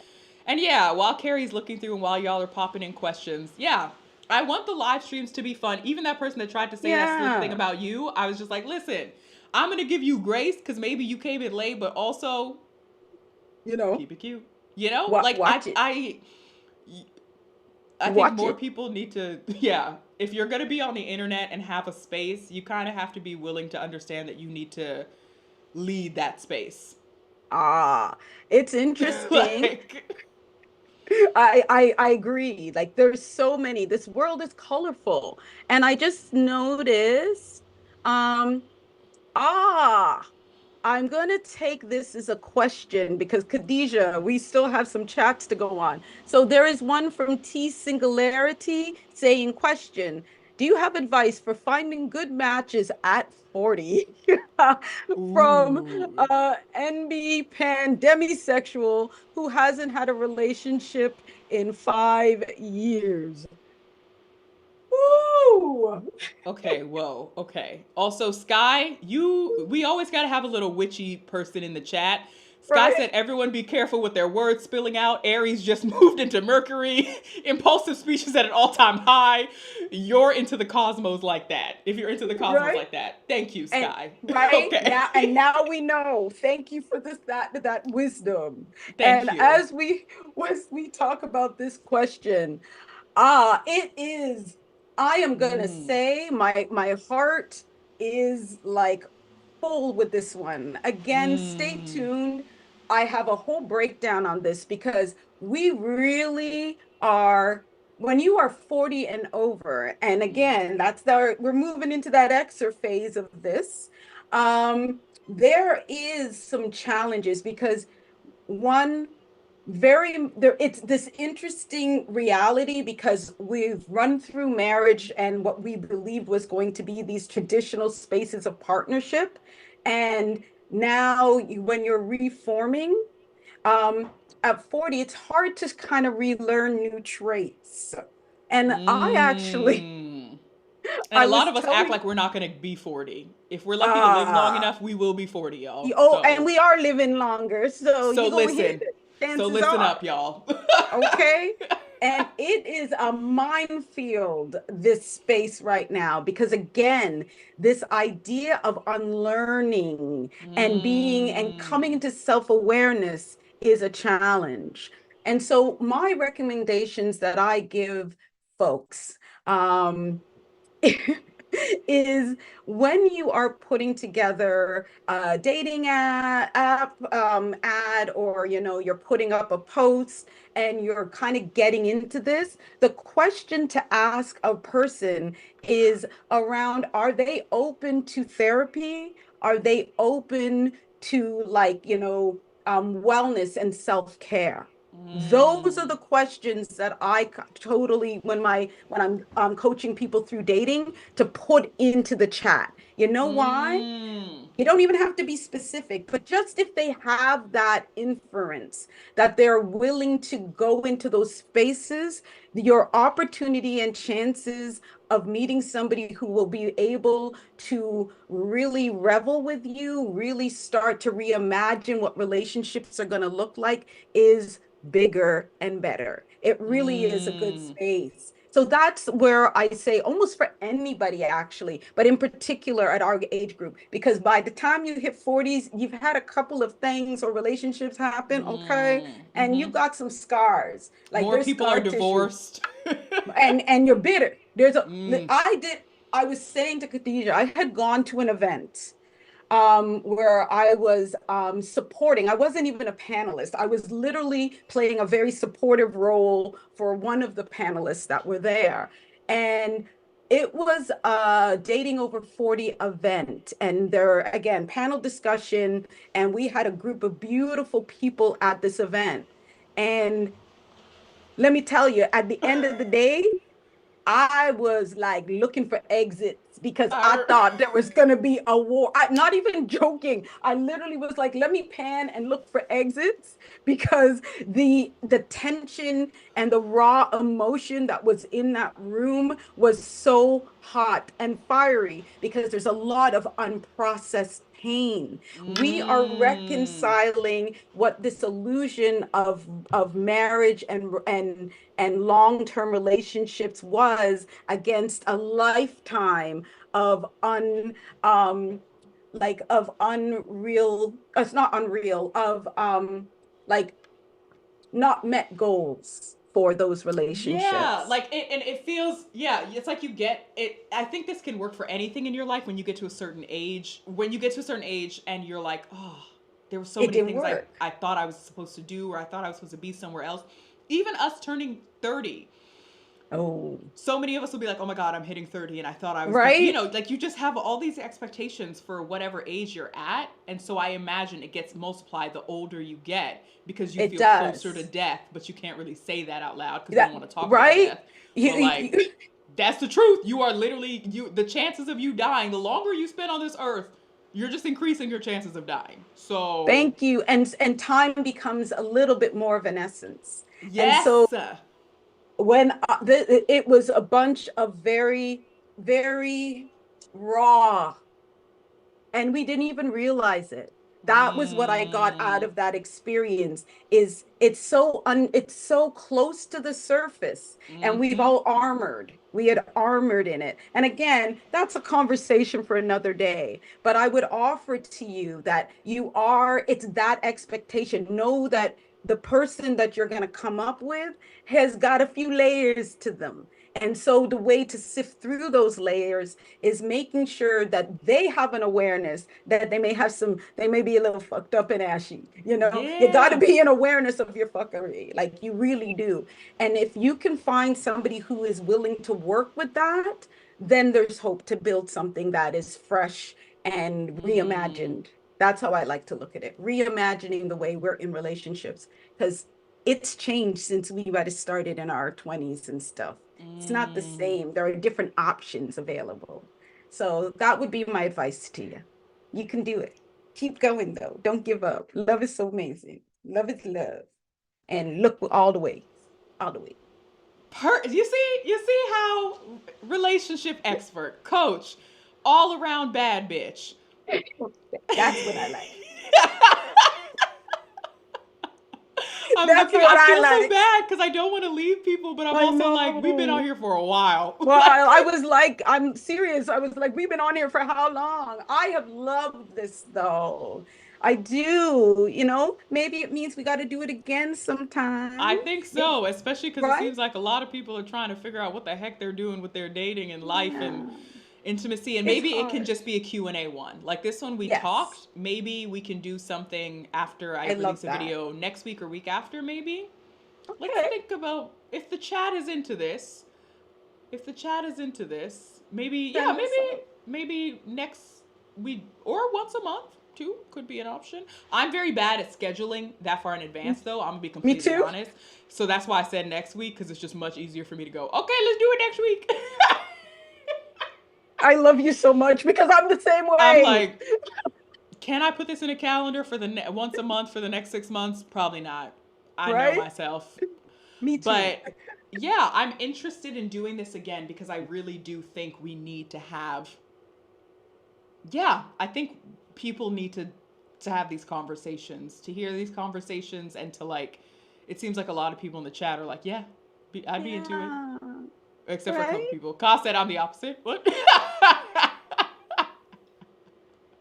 I love it. All the perspectives are welcome. And I agree with Yes. you, Khadijah. The conversations need to happen in safe ways and Yeah. know that, we're willing to hear you. And Mm-hmm. I'm down if you're down. I love to speak on this stuff. Again, it's my passion. And there are so many juicy stories. Oh, Okay, we so hung maybe, out. yeah, you and I will coordinate then when Yes. we're done with this lives because we can figure out whatever works for our schedules. Yep. Because yeah, I would very much like to do this because I think there would be a lot of Q and there are a lot of questions that people had, and I feel like we Yeah. didn't get to really chat with the chat as much, even though it was fun and chaotic, Yeah. and y'all were doing a lot. And thank you for hanging in with us and all of the things. Yes, for those of you that have been here when you popped in random times or stayed the whole time, thank you for staying in. I'll leave this up for at least a couple more hours, and then it'll just be for my patrons, just because I want to keep giving them little treats, y'all. Sorry, Right? there's some street interviews I did that are up there too, if y'all want to check those out, that I recently posted just for my Okay. patrons. And yes, as Sharon put in the chat, the Here Together podcast. Yeah. Please check it out, y'all. Go give us some support, some love, because it's something that Right? means a lot to me. So it would mean a lot if y'all did that. And check out my most And it, recent video. please, because I loved that video actually. Yes, and you And know YouTube, they my age restricted, so wow, yeah. And the same, if y'all want to support me on Kerry Suttra boom. TV, by the Carrie way, Sutra I'm still a growing TV. channel. I would appreciate all the likes and subscribes if y'all want to come on because I too I'm going to be up in this now, right? Mm-hmm. I got Mm-hmm. that neurodivergent thing under control now. So once we do it, let's pop this off. Let's I'm have the down. conversations. Let's continue to do this talk.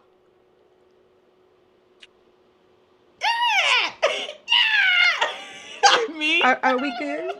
Are we good? Yes, we are. Okay, y'all. Wow, I'm so gonna much end this love. stream. Thank you Yeah. all so so much. I Right? hope you got some good insights. Check out Yes. Carrie's channel. Check out Carrie's Instagram. Right. Oh Um, yeah, that too. Instagram. Do you have Twitter? Do you or X or I whatever it's don't called? tweet that much. It Okay, should be fair. something I do, but Instagram, check out my YouTube channel and I'm in the LinkedIn bio, you'll find all the things. If you go into my YouTube, you'll find all the chats. There's a link there. All the Or you can things. honestly just Google Carrie Sutra and things will pop Oh up yeah, that too. too. Yep. That works too. Yeah, see? But Google. yeah, Sharon put it in the chat for y'all. And yeah, have a wonderful day, y'all. I'm gonna end the stream. Bye. Carrie and I will chat. Right? Work some things out. All right. I think I Bye. end.